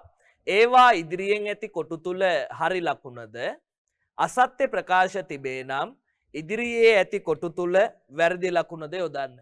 පහත වගුවේ සත්‍ය ප්‍රකාශ තිබේ නම් ඒවා ඉදිරියෙන් ඇති කොටු තුල හරි ලකුණද අසත්‍ය ප්‍රකාශ තිබේ නම් ඉදිරියේ ඇති කොටු තුල වැරදි ලකුණද යොදන්න. දැන් මේක දීලා තියෙන්නේ පුතේ අංග සාම්‍ය කියන පාඩමේ. මම අංග සාම්‍ය පාඩම ගැටලුවකදී පැහැදිලි කරන්නේ. ආයි මම පොඩ්ඩක් මතක් කරොත් ඔයා මේ අදාළ කියන තොරතුරු ටික මේ දීලා තියෙන තොරතුරු වලට ලඝු කරන්න පුළුවන්ද බැරිද කියලා හිතන්න මම මේ කියන දේවලුත් එක්ක සංසන්දනය කරලා ගණිතයේදී ඕනෑම ත්‍රිකෝණ දෙකක් අංග සාම්‍ය වෙනවා කියලා අපි හඳුන්වන්නේ ඒ ත්‍රිකෝණ දෙක එකිනෙකට මොනව වෙන්න ඕනේද? සමපාත වෙනවා. සමපාත වෙනවා කියන්නේ දැන් අපි කොස්කොලයක් ගමු. ඒ කොස්කොලය නාරටි ඔස්සේ මෙහෙම නැමුවම අර ඒ කොස්කොලේ එක පැත්තකුයි අනිත් පැත්තයි දාර එහෙට මෙහෙට පනින්න නැතුව හරියටම එකිනෙකට සෙට් වෙනව නේද? ඒ එකිනෙකට සෙට් වෙන විදියට තමයි අපි කියන්නේ ඒ කොස්කොලේ පැති දෙක එකිනෙකට සමපාතයි කියලා. අඹ කොලයක් ගන්න. නේ? ඒ අංග සාම්‍ය කියන්නේ පුතේ හැමතල රූපයකටම භාවිත කරන්න පුළුවන් ගණිතමය සිද්ධාන්තයක් නෙමෙයි. ඕනෑම ත්‍රිකෝණ යුගලයක් ගත්තොත් ත්‍රිකෝණ දෙකකට විතරයි. මේ ත්‍රිකෝණ දෙක එකිනෙක සමපාත වෙනවා නම් ඒ ත්‍රිකෝණ දෙක වෙන වෙන වශයෙන් අරගෙන මෙහෙම තියලා බැලුවම එකිනෙක සමපාත වෙනවා නම් ඒ ත්‍රිකෝණ දෙක අපි කියනවා මොන සාම්‍ය වෙනව කියලාද? අංග සාම්‍ය වෙනවා කියලා. ඒක පළවෙනි තර්කය. ත්‍රිකෝණ දෙකක් අංග සාම්‍ය වෙන්න නම් අපිට ඕන විදියට සමපාත කරන්න බෑ. ඒ අංග සාම්‍ය වීම තෘප්ත කරන්න මූලික කරුණු හතරක් සපුරාලන්න ඕනේ. අංග සාම්‍ය වීම තෘප්ත කරන්න මූලික කරුණු හතරක් සපුරාලන්න ඕනේ. ඒ මූලික කරුණු හතර බවට පත් වෙන්නේ දුවේ පුතේ පළවෙනි කරුණ එක් ත්‍රිකෝණයක පාද තුනක් අනෙක් ත්‍රිකෝණේ පාද තුනට සමාන නම් බලන්න මේ වචන කියනකොට රූපේ ඇඳෙනවද කියලා ඔළුවේ 10 ශ්‍රේණියේදී ඉගෙනගෙන තියෙන දේවල් නේද?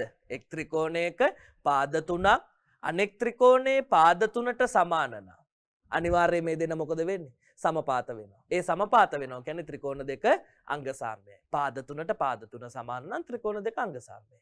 දෙවෙනි කාරණේ බවට පත් වෙන්නේ ත්‍රිකෝණයක පාද දෙකක් සහ අන්තර්ගත කෝණය. අන්තර්ගත කෝණය කියන්නේ මම රූපයකින් පොඩ්ඩක් පැහැදිලි කරන්නම්.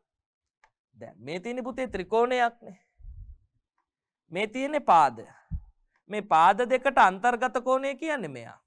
එහෙනම් ත්‍රිකෝණයක පාද දෙකක් සහ අන්තර්ගත කෝණය. දැන් මේ පාදෙට මේ පාදේ සමානයි කියලා දීලා තියෙනවා. මේ පාදෙට මේ පාදේ සමානයි කියලා දීලා තියෙනවා.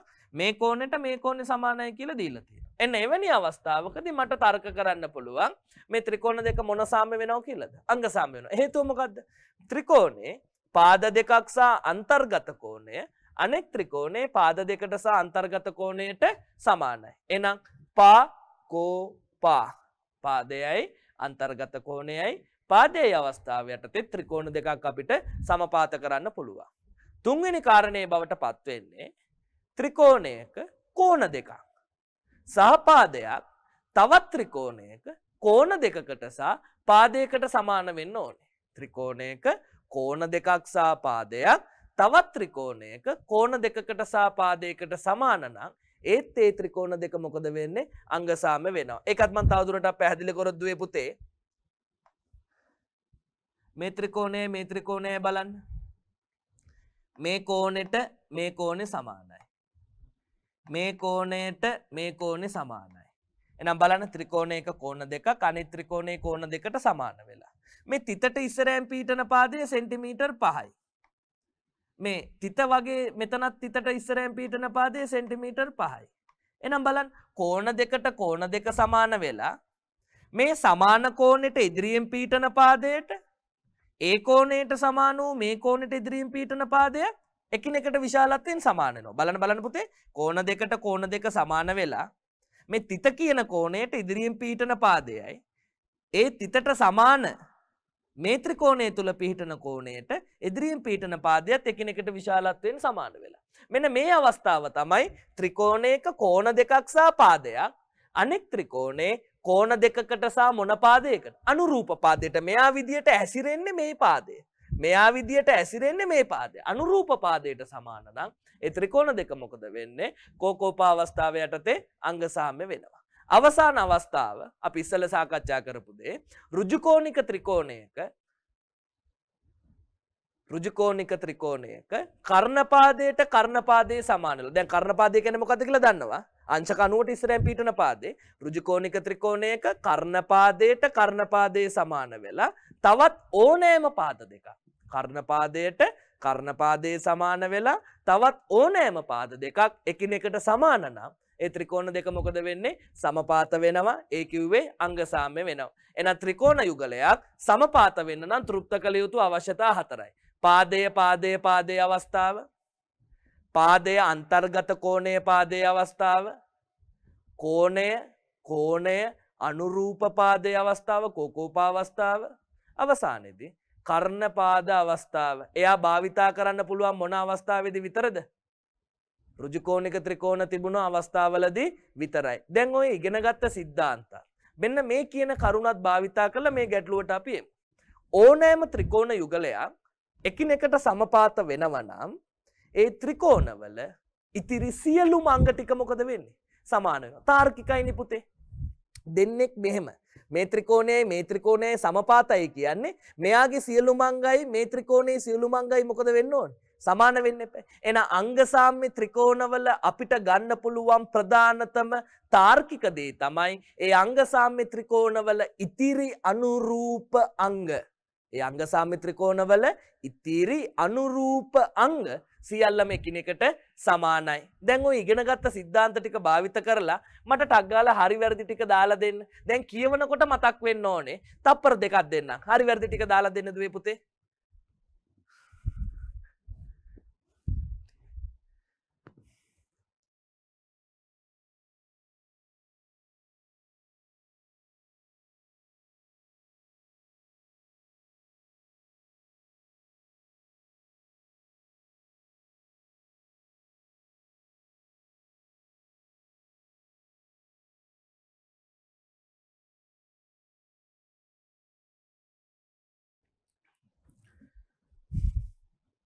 හරිද?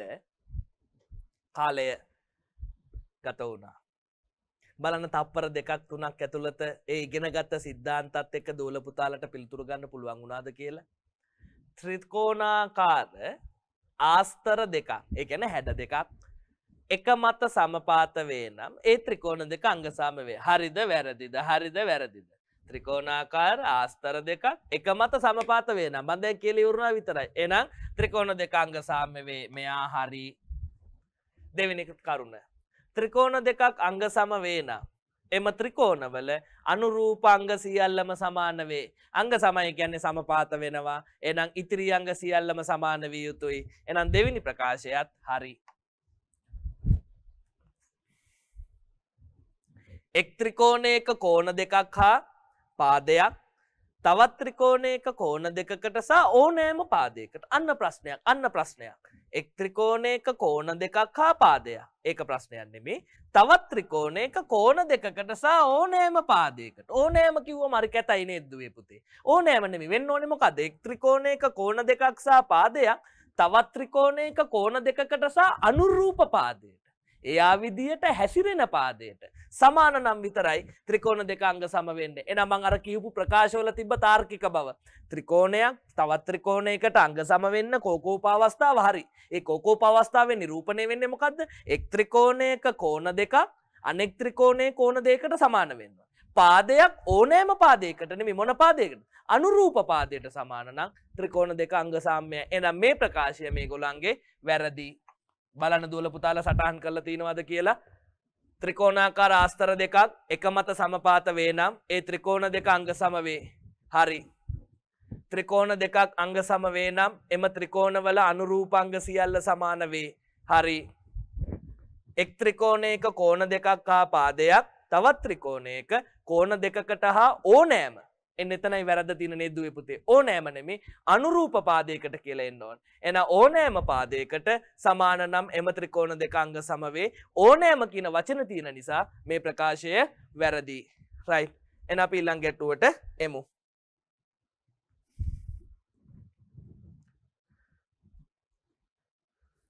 බලන්න පුතේ 18 වෙනි ගැටලුව.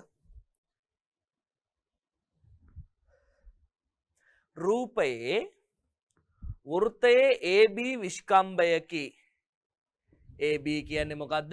විස්කම්භයකි. ABC සමානයි. ABC සමානයි. මම රූපය තුලම සලකුණු කරන්නම්.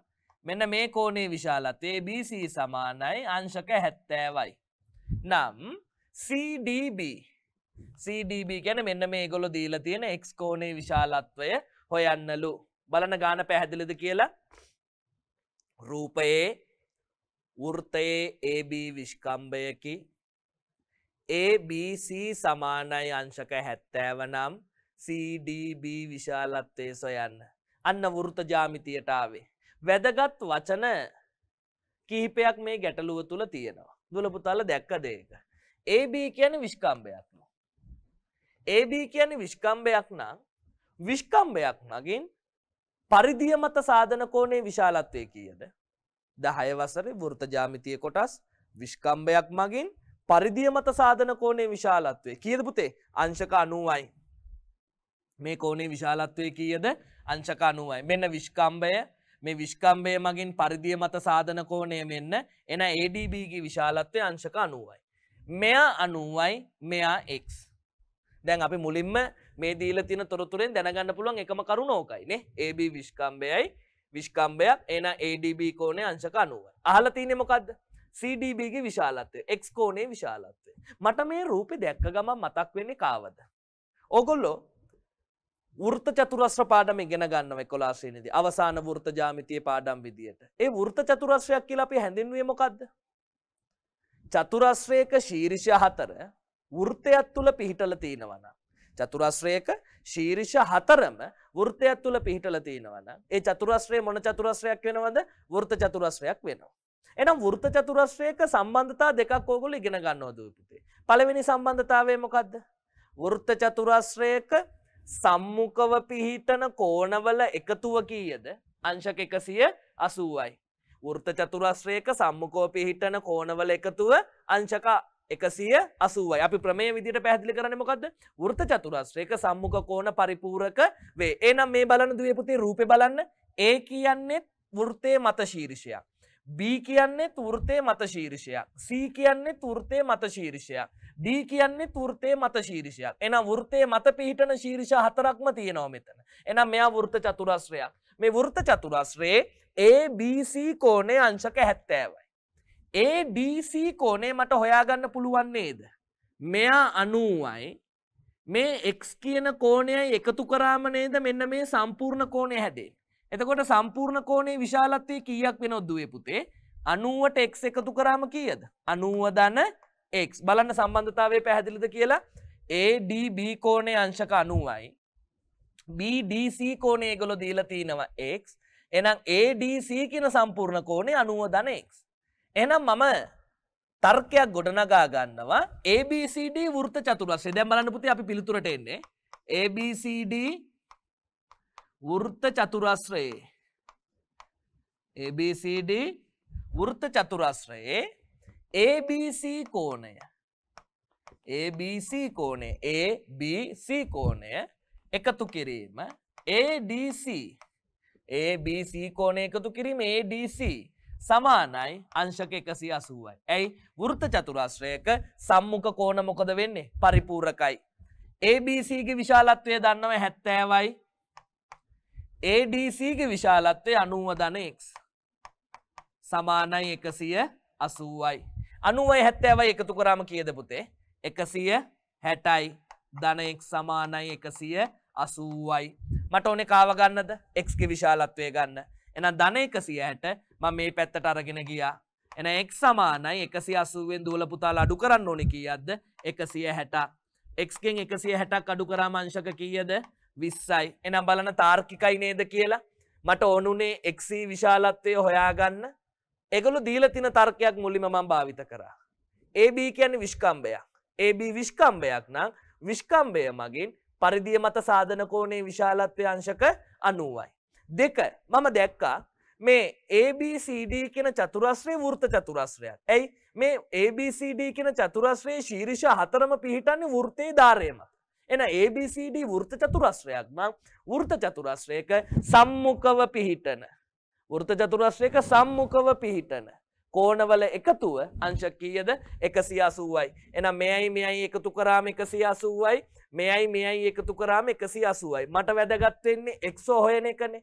එහෙනම් මේ සම්පූර්ණ කෝණය දුවේ පුතේ මම ගත්තා 90 ධන x. මෙයා කීයද? 70යි. එහෙනම් 70 එකතු කිරීම 90 ධන x සමානයි 180යි. මට ඕනුනේ x ගන්න 90යි 70යි 160යි. ධන 160 මම මේ පැත්තට අරගෙන ගියා. ඍණ 160යි. එහෙනම් x කියන්නේ 180න් 160ක් ගියාම කීයද? අංශක 20යි. පැහැදිලිද කියලා බලන්න ඒක. හරි තාර්කික දෙයක්. භාවිතා කරපු ප්‍රමේයන් දෙක මොකද්ද? එකක් විස්කම්භය මගින් පරිධිය මත සාධන කෝණයේ විශාලත්වය අංශක 90යි. දෙක වෘත්ත චතුරස්‍රයක සම්මුඛ කෝණවල එකතුව කීයද? අංශක 180යි. නැත්නම් වෘත්ත චතුරස්‍රයක සම්මුඛ කෝණ පරිපූර්ණකයි. හරියටම පැහැදිලිද කියලා බලන්න දුවේ පුතේ. රයිට්. එහෙනම් ඊට පස්සේ අපි 19 වෙනි ගැටලුවට එමු.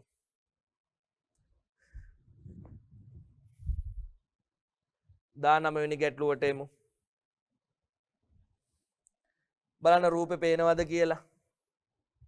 රූපයේ BDC සමානයි අංශක 30ද මං රූප සටහන තුල දත්ත ටික කියවන ගමම නිරූපණය කරන්නම්.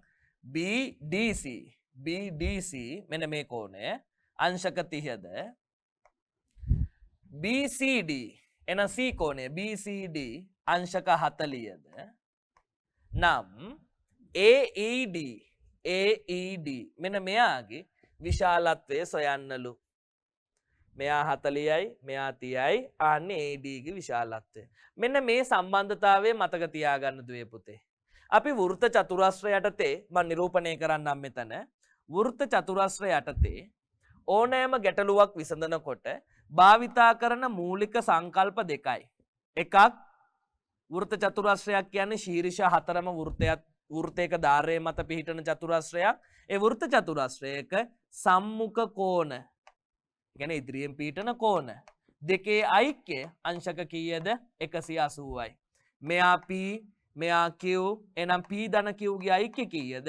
180යි. එහෙනම් මතක තියාගන්න වෘත්ත චතුරස්‍රයක සම්මුඛ කෝණ එකිනෙකට පරිපූර්ණකයි. මේ පළවෙනි සම්බන්ධතාවය. දෙවෙනි සම්බන්ධතාවයේ විදියට ඔයගලන්ට මේ පාඩමේදී ඉගෙන ගන්න තියෙන්නේ වෘත්ත චතුරස්‍රය සැලකුවාම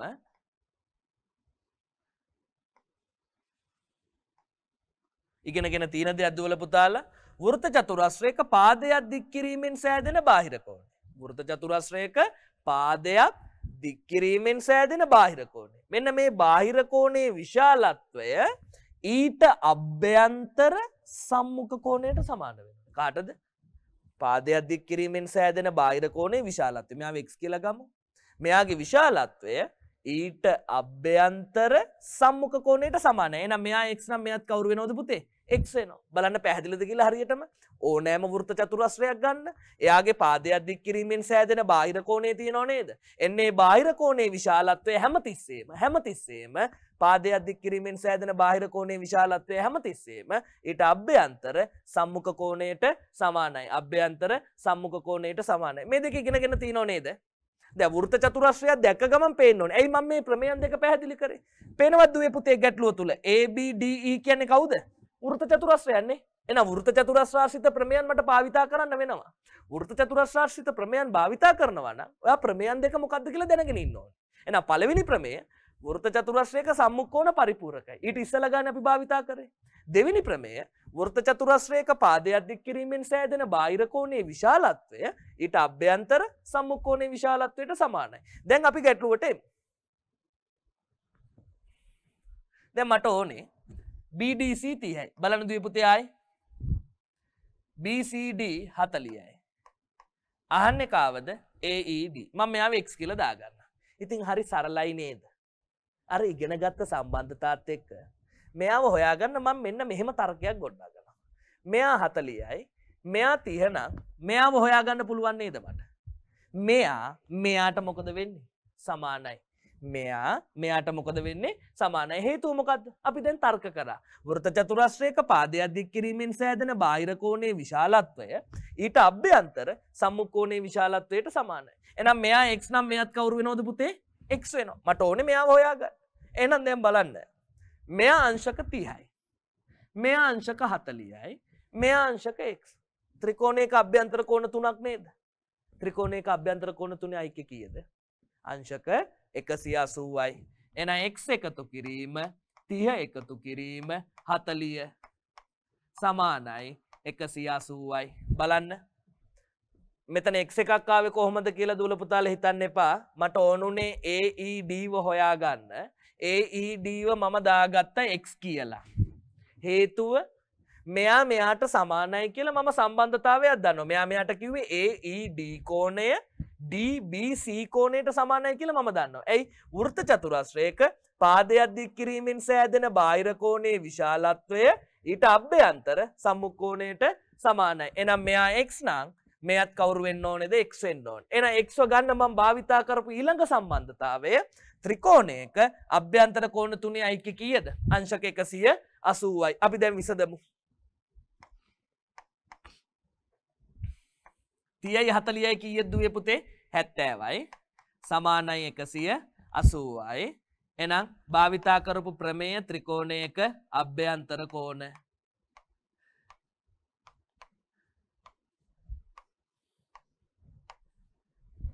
එහෙනම් මට x හොයාගන්න. ධන 70 මම මේ පැත්තට අරගෙන යනවා. මොන 70ද? ඍණ 70යි. එහෙනම් x සමානයි 180න් 70ක් ගියාම කීයද? අංශක 110යි. බලන්න හරි තාර්කිකව පිළිතුරට ආව නේද කියලා. ඉගෙන ගත්ත ප්‍රමේයන් රූපේ තියෙන දත්ත ඇසුරු කරගෙන රූපේ තුල පළවෙනියෙන්ම මම දැක්කා ABDE කියන වෘත්ත චතුරස්‍රයේ පිහිටනවා. වෘත්ත චතුරස්‍රයේ පිහිටනවා නම් අපිට භාවිතා කරන්න පුළුවන් සම්බන්ධතා දෙකයි. මොකද පුතේ සම්බන්ධතා දෙක? එකක් ඕනෑම වෘත්ත චතුරස්‍රයක සම්මුඛ කෝණ යුගලවල අයික්‍ය අංශක 180යි. දෙවෙනි තර්කය මොකද්ද? වෘත්ත චතුරස්‍රයක පාදයක් දික් කිරීමෙන් සෑදෙන බාහිර කෝණයේ විශාලත්වය ඊට අභ්‍යන්තර සම්මුඛ කෝණයට විශාලත්වයෙන් සමාන වෙනවා. එහෙනම් මම දැක්කා මෙයාගේ විශාලත්වය යන්නේ මේ දෙන්නම දීලා. එහෙනම් මෙයාගේ විශාලත්වය x නම් මෙයාගේ විශාලත්වයත් කවුරු වෙන්න ඕනේද? x වෙන්න ඕනේ. එහෙනම් මෙයාගේ විශාලත්වයත් x මෙයාගේ විශාලත්වයත් x වෙනවා. x අංශක 30 අංශක 40 කියන කෝණ තුනම පිහිටන්නේ ත්‍රිකෝණයක් තුල. එහෙනම් ත්‍රිකෝණයක අභ්‍යන්තර කෝණ තුනේ අයික්‍ය කීයද? අංශක 180යි. ඒ දේ භාවිතා කරලා අවසාන පිළිතුරට ආවා. ජ්‍යාමිතිය සංකීර්ණ නැහැ. ජ්‍යාමිතිය සංකීර්ණ කරගන්නේ දුවල පුතාලම තමයි. දුවල පුතාලා හැමතිස්සෙම ඔලුවට දාගන්න ජ්‍යාමිතිය ඕන ගැටලුවක් විසඳනවා නම් ප්‍රමේය ඔස්සේ ගලාගෙන යන්න. ප්‍රමේය ඔස්සේ ගලාගෙන යන්න නම් ඒ රූපෙට ඒ අදාළ ප්‍රමේයන් සම්බන්ධ කරගන්නේ කොහොමද කියලා ඔලුවට දාගත යුතුයි. ඒකයි අපි මේ ටෙලිසරසවිය තුළින් දුවල පුතාලට හැමතිස්සෙම සාමාන්‍ය පෙළ අභියෝගයේ ජය ගන්න රුකුලක් උත්සාහයක් විකල්පයක් විදියට අපි දූල පුතාලා වෙනුවෙන් සිටින්නේ. රයිට්. එහෙනම් අපි ඊළඟ ගැටුවට යමු. xy වර්ගය බෙදීම 4 i බෙදීම x වර්ගයේ y බෙදීම 8. එහෙනම් දුවේ පුතේ පිළිතුරට එමු අපි. xy වර්ගය බෙදීම 4 i බෙදීම x වර්ගය y බෙදීම 8. වීජීය භාගයක් එක්ක එකතු කරනවා නම් හරයන් සමාන විය යුතුයි. වීජීය භාගයක් තවත් වීජීය භාගයකින් අඩු කරනවා නම් ඒත් හරයන් සමාන විය යුතුයි. වීජීය භාගයක් තවත් වීජීය භාගයකින් ගුණ කරනවා නම් හරයන් සමාන විය යුතුද? නෑ. එතනදි සිද්ධ වෙන්නේ හරස්ව ගුණාකාර එකිනෙකට සමව පවතිනවා නම් ඒගොල්ලෝ අපිට සුළු කරලා දාන්න පුළුවන්. නමුත් වීජීය භාගයක් තවත් වීජීය භාගයකින් බෙදනකොට මොකද පුතේ සිද්ධ වෙන්නේ? අපිට වීජීය භාගයක් වීජීය භාගයකින් බෙදන්න බෑ. පළමු වීජීය භාගය එලෙසම තබාගෙන බෙදීමේ ලකුණ මම පත් කරගන්න ඕනේ කවුරු බවටද? ಗುಣ කිරීමේ ලකුණ බවට. මෙයා ಗುಣ කිරීමේ ලකුණ බවට පත් වෙනකොට බෙදීමේ ලකුණට දකුණු අත පැත්තේ තියෙන වීජීය භාගයේ උඩ යට මොකද වෙන්නේ? මාරු වෙනවා. බෙදීමේ ලකුණ ಗುಣ කිරීමේ ලකුණ බවට පත් වෙනකොට බෙදීමේ ලකුණට දකුණු අත පැත්තේ තියෙන වීජීය භාගයේ උඩ යට මාරු වෙනවා. මේකට අපි ගණිතයේදී වචනයක් දෙනවා. මොකද්ද?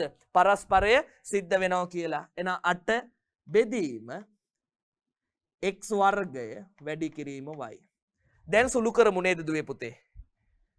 4යි 8යි ලේසියම සුළු කරන්න පුළුවන්. 4 වරක් 1යි 4 වරක් 2යි. x වර්ගය x එකක් මෙතනින් අයින් වුණා. x වර්ගයෙන් x එකක් ගියාම මෙතන කවුද ඉතිරි වෙන්නේ? x. වැඩි කිරීම y වර්ගය y එක අයින් වුණා. y වර්ගයෙන් y එකක් ගියාම මෙතන කවුද ඉතිරි වෙන්නේ? y. බලන්න දුවේ පුතේ 4යි 8යි සැලකුවාම දෙන්නම 4 ගුණාකාර. 4ට 4 ඒව 1යි 8ට 4 ඒව 2යි. x වර්ගයේ සැලකුවාම x ගුණාකාර. එහෙනම් x අයින් වුණා. x වර්ගයෙන් x එකක් අයින් වුණාම කීයද? x. y වර්ගය y දෙන්නම y හි ගුණාකාර. y එකක් අයින් වුණා. y වර්ගයෙන් y එකක් ගියාම කීයද? y. එහෙනම් මෙතන පිළිතුර එනවා ලවය y දෙකෙන් වැඩි කරාම 2y බෙදීම හරයෙන් එක x කෙන් වැඩි කරාම කීයද පුතේ? 1x. එහෙනම් අවසාන පිළිතුර 2y බෙදීම කවුද? x කියලා එනවා. 2y බෙදීම කවුද? x කියලා එනවා. පැහැදිලිද කියලා බලන්න දුවේ පුතේ. x වැඩි කිරීම y වර්ගය බෙදීම 4 බෙදීම x වර්ගයේ y බෙදීම 8. සිද්ධාන්තය මොකද්ද? වීජීය භාගයක් වීජීය භාගයකින් බෙදනකොට ඒ වීජීය භාගයේ බෙදීම ಗುಣ කිරීම බවට පත් වෙනවා. එයා ಗುಣ කිරීම බවට පත් වෙනකොට අපිට ඕන එක්කෙනාගේ උඩයට මාරු කරන්න පුළුවන්ද? බෑ. එයා ಗುಣ කිරීම බවට පත් වෙනකොට බෙදීමේ ලකුණට දකුණු අත පැත්තෙන් තියෙන භාගයේ උඩයට මාරු වෙනවා. එහෙනම් 8 උඩට ගියා. x වර්ගයේ y 8ට ආවා. එහෙනම් මේක සුළු කරන්න පුළුවන් 4යි 8යි. 4 වරක් 1යි 8ට 4 ඒව 2යි. x වර්ගයයි සුළු වෙනවා. x කැපිලා ගියා. x වර්ගයෙන් x එකක් ගියාම x ඉතුරු වුණා. y වර්ගයේ y සුළු වෙනවා. y ඉවත් වුණා. y වර්ගයෙන් y එකක් ඉවත් වුණාම y තව එකක් ඉතුරු වෙනවා. ලවයෙන් වැඩි කරනවා. 2y ගෙන් වැඩි කරාම 2y බෙදීම x කියලා එනවා. බලන්න පැහැදිලිද කියලා? right. එහෙනම් අපි ඊළඟ ප්‍රශ්නෙට යමු.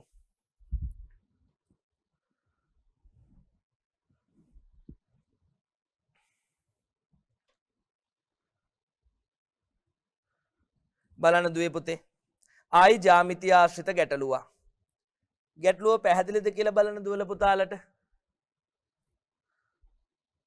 රූපයේ AB BC CD DE සමානයි කියලා දීලා තියෙනවා. අනෙකුත් දත්තයන් රූපයේ දක්වා ඇත BK සමානයි සෙන්ටිමීටර් 2 නම් EFE දිග කොපමණද? බලන්න ගැටලුව තේරෙනවද කියලා දුවේ පුතේ? රූපයේ AB සමානයි BC සමානයි CD සමානයි DE වන අතර අනෙකුත් දත්තයන් රූපයේ දක්වලා තියෙනවා. BK ගේ විශාලත්වය සෙන්ටිමීටර් 2ලු. EFE දිග සොයන්නලු. මොකද්ද මේ ගැටලුව විසඳන්න භාවිත කරන පාඩම? ඒක දැනගෙන ඉන්නත් එපයි අපි. දුවල පුතාලා ඉගෙන ගන්නවා මෙන්න මෙහෙම දෙයක්. රූපේ අඳිනකොට මතක් වෙනවද කියලා බලන්න.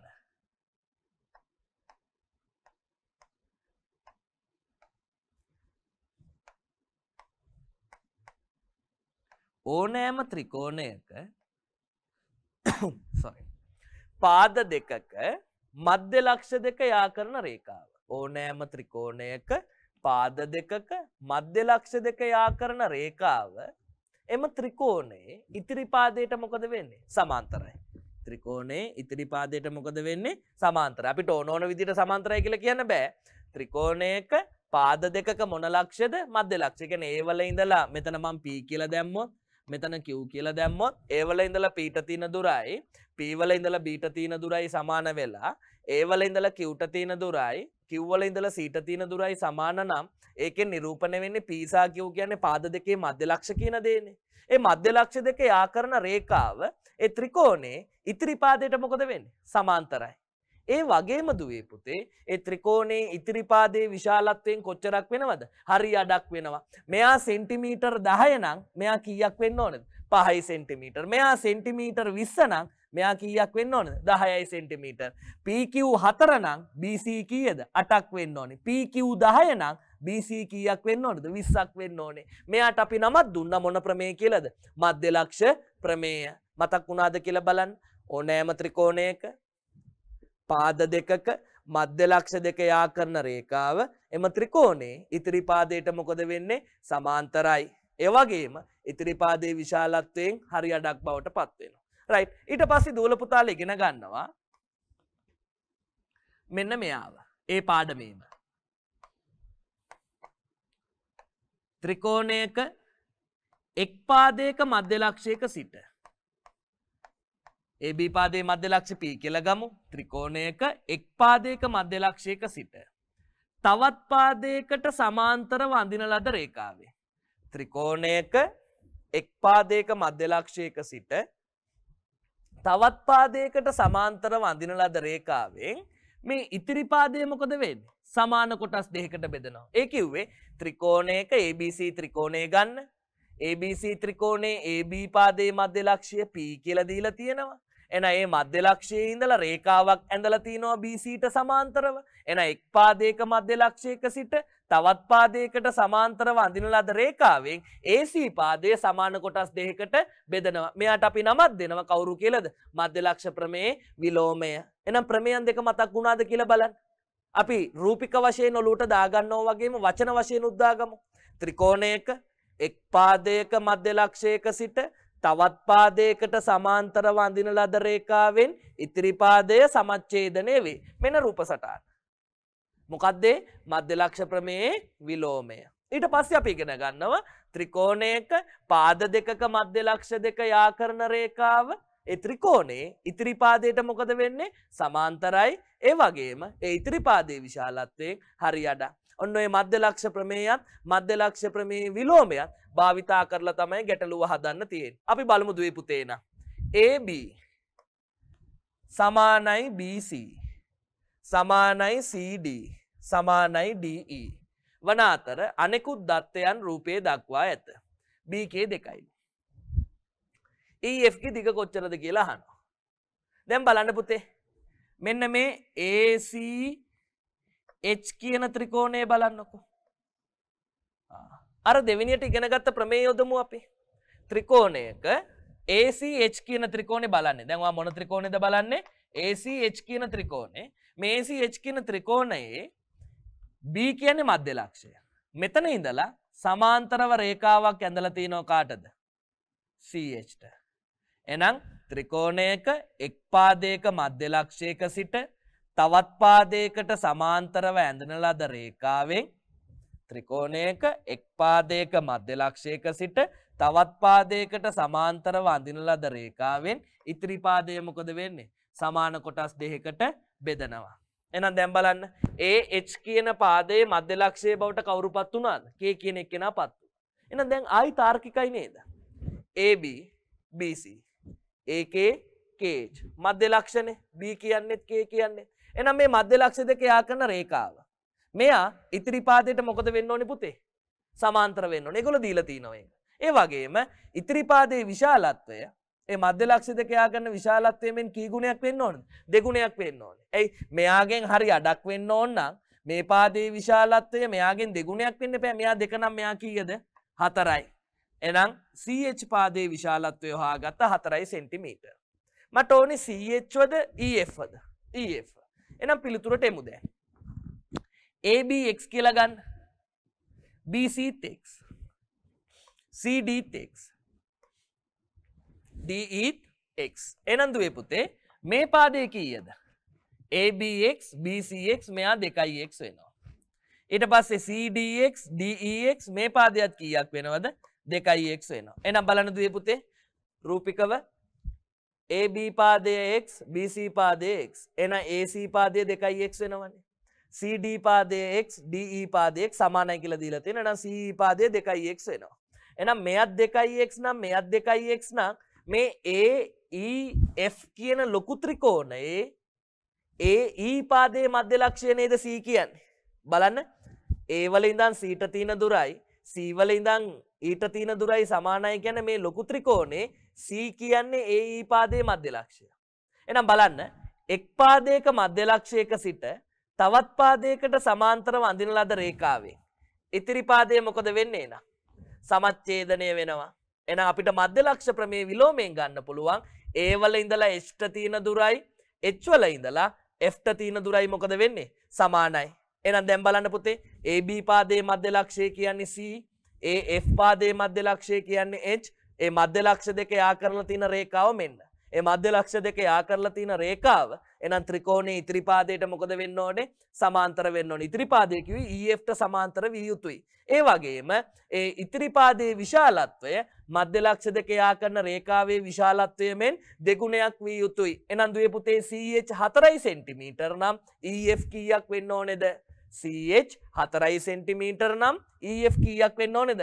4 වැඩි කිරීම 2 8 සෙන්ටිමීටර්. එහෙනම් අවසාන පිළිතුර අපිට එනවා EF සමානයි 8 සෙන්ටිමීටර්. මොකද්ද භාවිතා කරපු ප්‍රමේය? මධ්‍ය ලක්ෂ ප්‍රමේය හා විලෝමය. මධ්‍ය ලක්ෂ ප්‍රමේය හා විලෝමය. මේ ගැටලුවම නෙමෙයි. දුවල පුතාලා අවබෝධ කරගන්න ඕනේ සිද්ධාන්තය. මොකද්ද සිද්ධාන්තය? ඕනෑම ත්‍රිකෝණයක පාද දෙකක මධ්‍ය ලක්ෂ දෙක යා කරන රේඛාව ඒ ත්‍රිකෝණේ ඉතිරි පාදයට මොකද වෙන්නේ? සමාන්තරයි. ඒ වගේම ඒ මධ්‍ය ලක්ෂ දෙක යා කරන ලද රේඛාව මගින් කී ගුණයක් වෙනවද? ඉතිරි පාදයේ දෙගුණයක් වෙනවා. ඒක පළවෙනි තර්කය. දෙවෙනි තර්කය වෙන්නේ ත්‍රිකෝණයක එක් පාදයක මධ්‍ය ලක්ෂයක සිට තවත් පාදයකට සමාන්තරව අඳින ලද රේඛාවෙන් ත්‍රිකෝණේ ඉතිරි පාදයේ මොකද වෙන්නේ? සමච්ඡේදනය වෙනවා. එහෙනම් තවත් ජ්‍යාමිතික කරුණක් පැහැදිලි කරලා සාමාන්‍ය පෙළ ආශ්‍රිත ගැටලුවක් අපි විසඳුවා. රයිට්. අපි ඉක්මනින් ඊළඟ ගැටලුවට යමු පුතේ. බලන්න තවත් ජ්‍යාමිතික ගැටලුවක්. A B C D E ABCD සමාන්තරාශ්‍රයක් නම් රූපයේ ඇති අනෙකුත් දත්ත ඇසුරෙන් BECE විශාලත්වය සොයන්න. බලන්න දුවේ පුතේ පැහැදිලිද කියලා? ABCD සමාන්තරාශ්‍රයක් නම් රූපයේ ඇති අනෙකුත් දත්ත ඇසුරෙන් BEC විශාලත්වය සොයන්න. BEC කිව්වේ මෙයානේ. සමාන්තරාශ්‍රයක් නම් මොනවද මූලික ලක්ෂණ? සම්මුඛ පාද සමාන වෙන්න ඕනේ. 10 වසරනේ. ඒ වගේම සම්මුඛ පාද සමාන්තර වෙන්න ඕනේ. එහෙනම් සම්මුඛ පාද සමාන හා සමාන්තර නම් දුවල පුතාලා දැක්කද? මෙන්න මේ කෝණයයි මේ කෝණයයි මොකද වෙන්න ඕනේ? සමාන වෙන්න එපා. ඇයි? හැඩය මොකද්ද? ඉසෙන්. චූටි කාලේ අපි ඉගෙන ගන්නවා සමාන්තර රේඛා යුගලයක් තීරයක් රේඛාවකින් ඡේදනය වුණාම සෑදෙන ඉසෙන් ඇට කෝණ එකිනෙකට විශාලත්වයෙන් සමානයි. මොන කෝණද? ඒකාන්තර කෝණ. එහෙනම් මෙයා x නම් මෙයාත් කවුරු වෙනවද? x වෙනවා. දැන් හරි ලේසි. සමාන්තර ආශ්‍රවල ඊළඟ තර්කය. සමාන්තර ආශ්‍රවල සම්මුඛ කෝණ. සමාන්තර ආශ්‍රවල සම්මුඛ කෝණ එකිනෙකට විශාලත්වයෙන් මොකද වෙන්නේ? සමානයි. ඒගොල්ලෝ දීලා තිනවා ABCD සමාන්තර ආශ්‍රයක් කියලා. ABCD සමාන්තර ආශ්‍රයන් නම් සම්මුඛ කෝණ එකිනෙකට සමාන විය යුතුයි. එහෙනම් මේ සම්පූර්ණ කෝණය x ධන 40 මේ සම්පූර්ණ කෝණය 100යි. එන x ධන 40 සමානයි අංශක කීයටද 100ට හේතුව සමාන්තරාශ්‍රයක සම්මුඛ කෝණ සමාන්තරාශ්‍රයක සම්මුඛ කෝණ මං ගැටලුව විසඳන්න භාවිතා කරපු මූලිකම තර්කය මොකද්ද මෙයා සමාන්තරාශ්‍රයක් නම් සම්මුඛ පාද සමාන හා සමාන්තර වෙන්න ඕනේ සම්මුඛ පාද සමාන හා සමාන්තරය කියන්නේ පුතේ මෙතන BE රේඛාව තියෙනවානේ එතන ඉසෙඩ් ඇඩයක් හැදෙනවා එහෙනම් මේ කෝණයයි සමානයි මෙයා x නම් මෙයාත් කවුරු වෙන්න ඕනේද x වෙන්න ඕනේ දැන් BEC නේ යන්නේ මං එයාව තමයි x කියලා ගත්තේ මෙතන BEC සමානයි x මෙයා x එහෙනම් මෙයා x නම් මෙයාත් කවුද x හේතුව මොකද්ද ඒකාන්තර කෝණ ඊට පස්සේ මම භාවිතා කරා තර්කය සමාන්තරාශ්‍රයක සම්මුඛ කෝණ එකිනෙකට විශාලත්වයෙන් සමානයි එහෙනම් මෙයා x ධන 40යි මෙයා 100යි එහෙනම් x ධන 40 සමානයි කීයද 100යි එහෙනම් මට කාවද හොයාගන්න ඕනේ x එහෙනම් ධන 40 මම මේ පැත්තට අරගෙන යනවා මොන 40ද ඍණ 40යි එහෙනම් x කියන්නේ 100න් 40ක් අඩු කරාම කීයද අංශක 60යි x සමානයි කීයද අංශක 60යි පැහැදිලිද කියලා බලන්න දුවේ පුතේ මේ ජ්‍යාමිතික කරුණු සියලුම සිද්ධාන්තත් එක්ක දුවල පුතාලගේ කාලය අපතේ නොවන පරිදි වැදගත් විදියට අපි මේ සිද්ධාන්ත කොටස් ටික අවබෝධ කරලා දුන්නා. හොඳට බලන්නේ අපි සාකච්ඡා කරපු ගැටලු වලින් සෑහෙන දැනුම් සම්භාරයක් ගත්ත නේද කියලා. ඇයි දුවේ පුතේ අපිට සාමාන්‍ය පෙළ ප්‍රශ්න පත්‍රයට තව තියෙන්නේ මාස දෙකකට වඩා අඩු කාලයක්. එතකොට ওই මාස දෙකක කාලයක් තුල අපි සාමාන්‍ය පෙළ ප්‍රශ්න පත්‍රයට සූදානම් වෙනකොට විෂයන් 9ක් අපිට අවබෝධ කරගන්න වෙනවා. ඒ විෂයන් 9 අතරිනුත් ගණිතය කියන්නේ කටපාඩම් කරලා අද බලාගෙන හෙට ගිහිල්ලා ප්‍රශ්න පත්‍රයට මුණ දෙන්න පුළුවන් විෂයක් නෙමෙයි. එහෙනම් ඒ සියලුම සිද්ධාන්ත ඔළුවේ තියෙන්න ඕනේ. ඒ සිද්ධාන්ත වලට අනුගතව ගැටලු රටා සාකච්ඡා කරලා තියෙන්න ඕනේ. එහෙනම් මේ ටෙලිසරසවියේ අපේ එකම අදිෂ්ඨානය දුවලගේ පුතාලගේ සාමාන්‍ය පෙළ ජීවිතය සාමාන්‍ය පෙළ විභාගය ඒ අභියෝගයට දුවල පුතාලව සාර්ථකව මුහුණ දීමට අවශ්‍ය ධෛර්ය ශක්තිය ලබා දෙන්න. එහෙනම් දුවේ පුතේ අද මේ සාකච්ඡා කරපු ගැටලු 22 දුවල පුතාලට පැහැදිලිද? මේ සාමාන්‍ය පෙළ මට්ටමේ ගැටලු නිවසේදී මෙවැනි ගැටලු නැවත සාමාන්‍ය පෙළ ප්‍රශ්න පත්‍ර ඔස්සේ අරගෙන ඒව නැවත කරනකොට දුවේ පුතේ ඔය සිද්ධාන්ත ටික අවබෝධ වෙනවා. සිද්ධාන්ත දන්නවනම් තියරි එක දන්නවනම් කවදාවත් ගණිතයේ ප්‍රතිඵලය කාටවත් වෙනස් කරන්න බෑ. හොඳට මතක තියාගන්න දුවේ පුතේ අපිට තව ඉතාමත් අඩු කාලයක් තියෙන්නේ. ඒ අඩු කාලයක් තුලදී අපි ටෙලිසරසවිය තුලින් ඔබගේ සාමාන්‍ය පෙළ අභියෝගයට සාර්ථකව මුහුණ දෙන්න සෑම විෂයක්ම සාර්ථකව මුහුණ දෙන්න දැඩි ප්‍රයත්නයක් ඔබ දුවල පුතාලා වෙනුවෙන් දරනවා. පැහැදිලිද? එහෙනම් දුවේ පුතේ අද සාකච්ඡා කරපු ගැටලු 22 හොඳට අවබෝධ වුණා නම් ඒ ගැටලු 22ට අදාළ ආදර්ශ ගැටලු හදන්න ලබන සතියේ තවත් ප්‍රශ්න පත්‍රයක් ඔස්සේ ඒ ප්‍රශ්න පත්‍රයක් ඔස්සේම අපි අලුත් ගැටලු කීපයක් සාකච්ඡා කරමු. එහෙනම් දුවේ පුතේ ආයිබෝවන්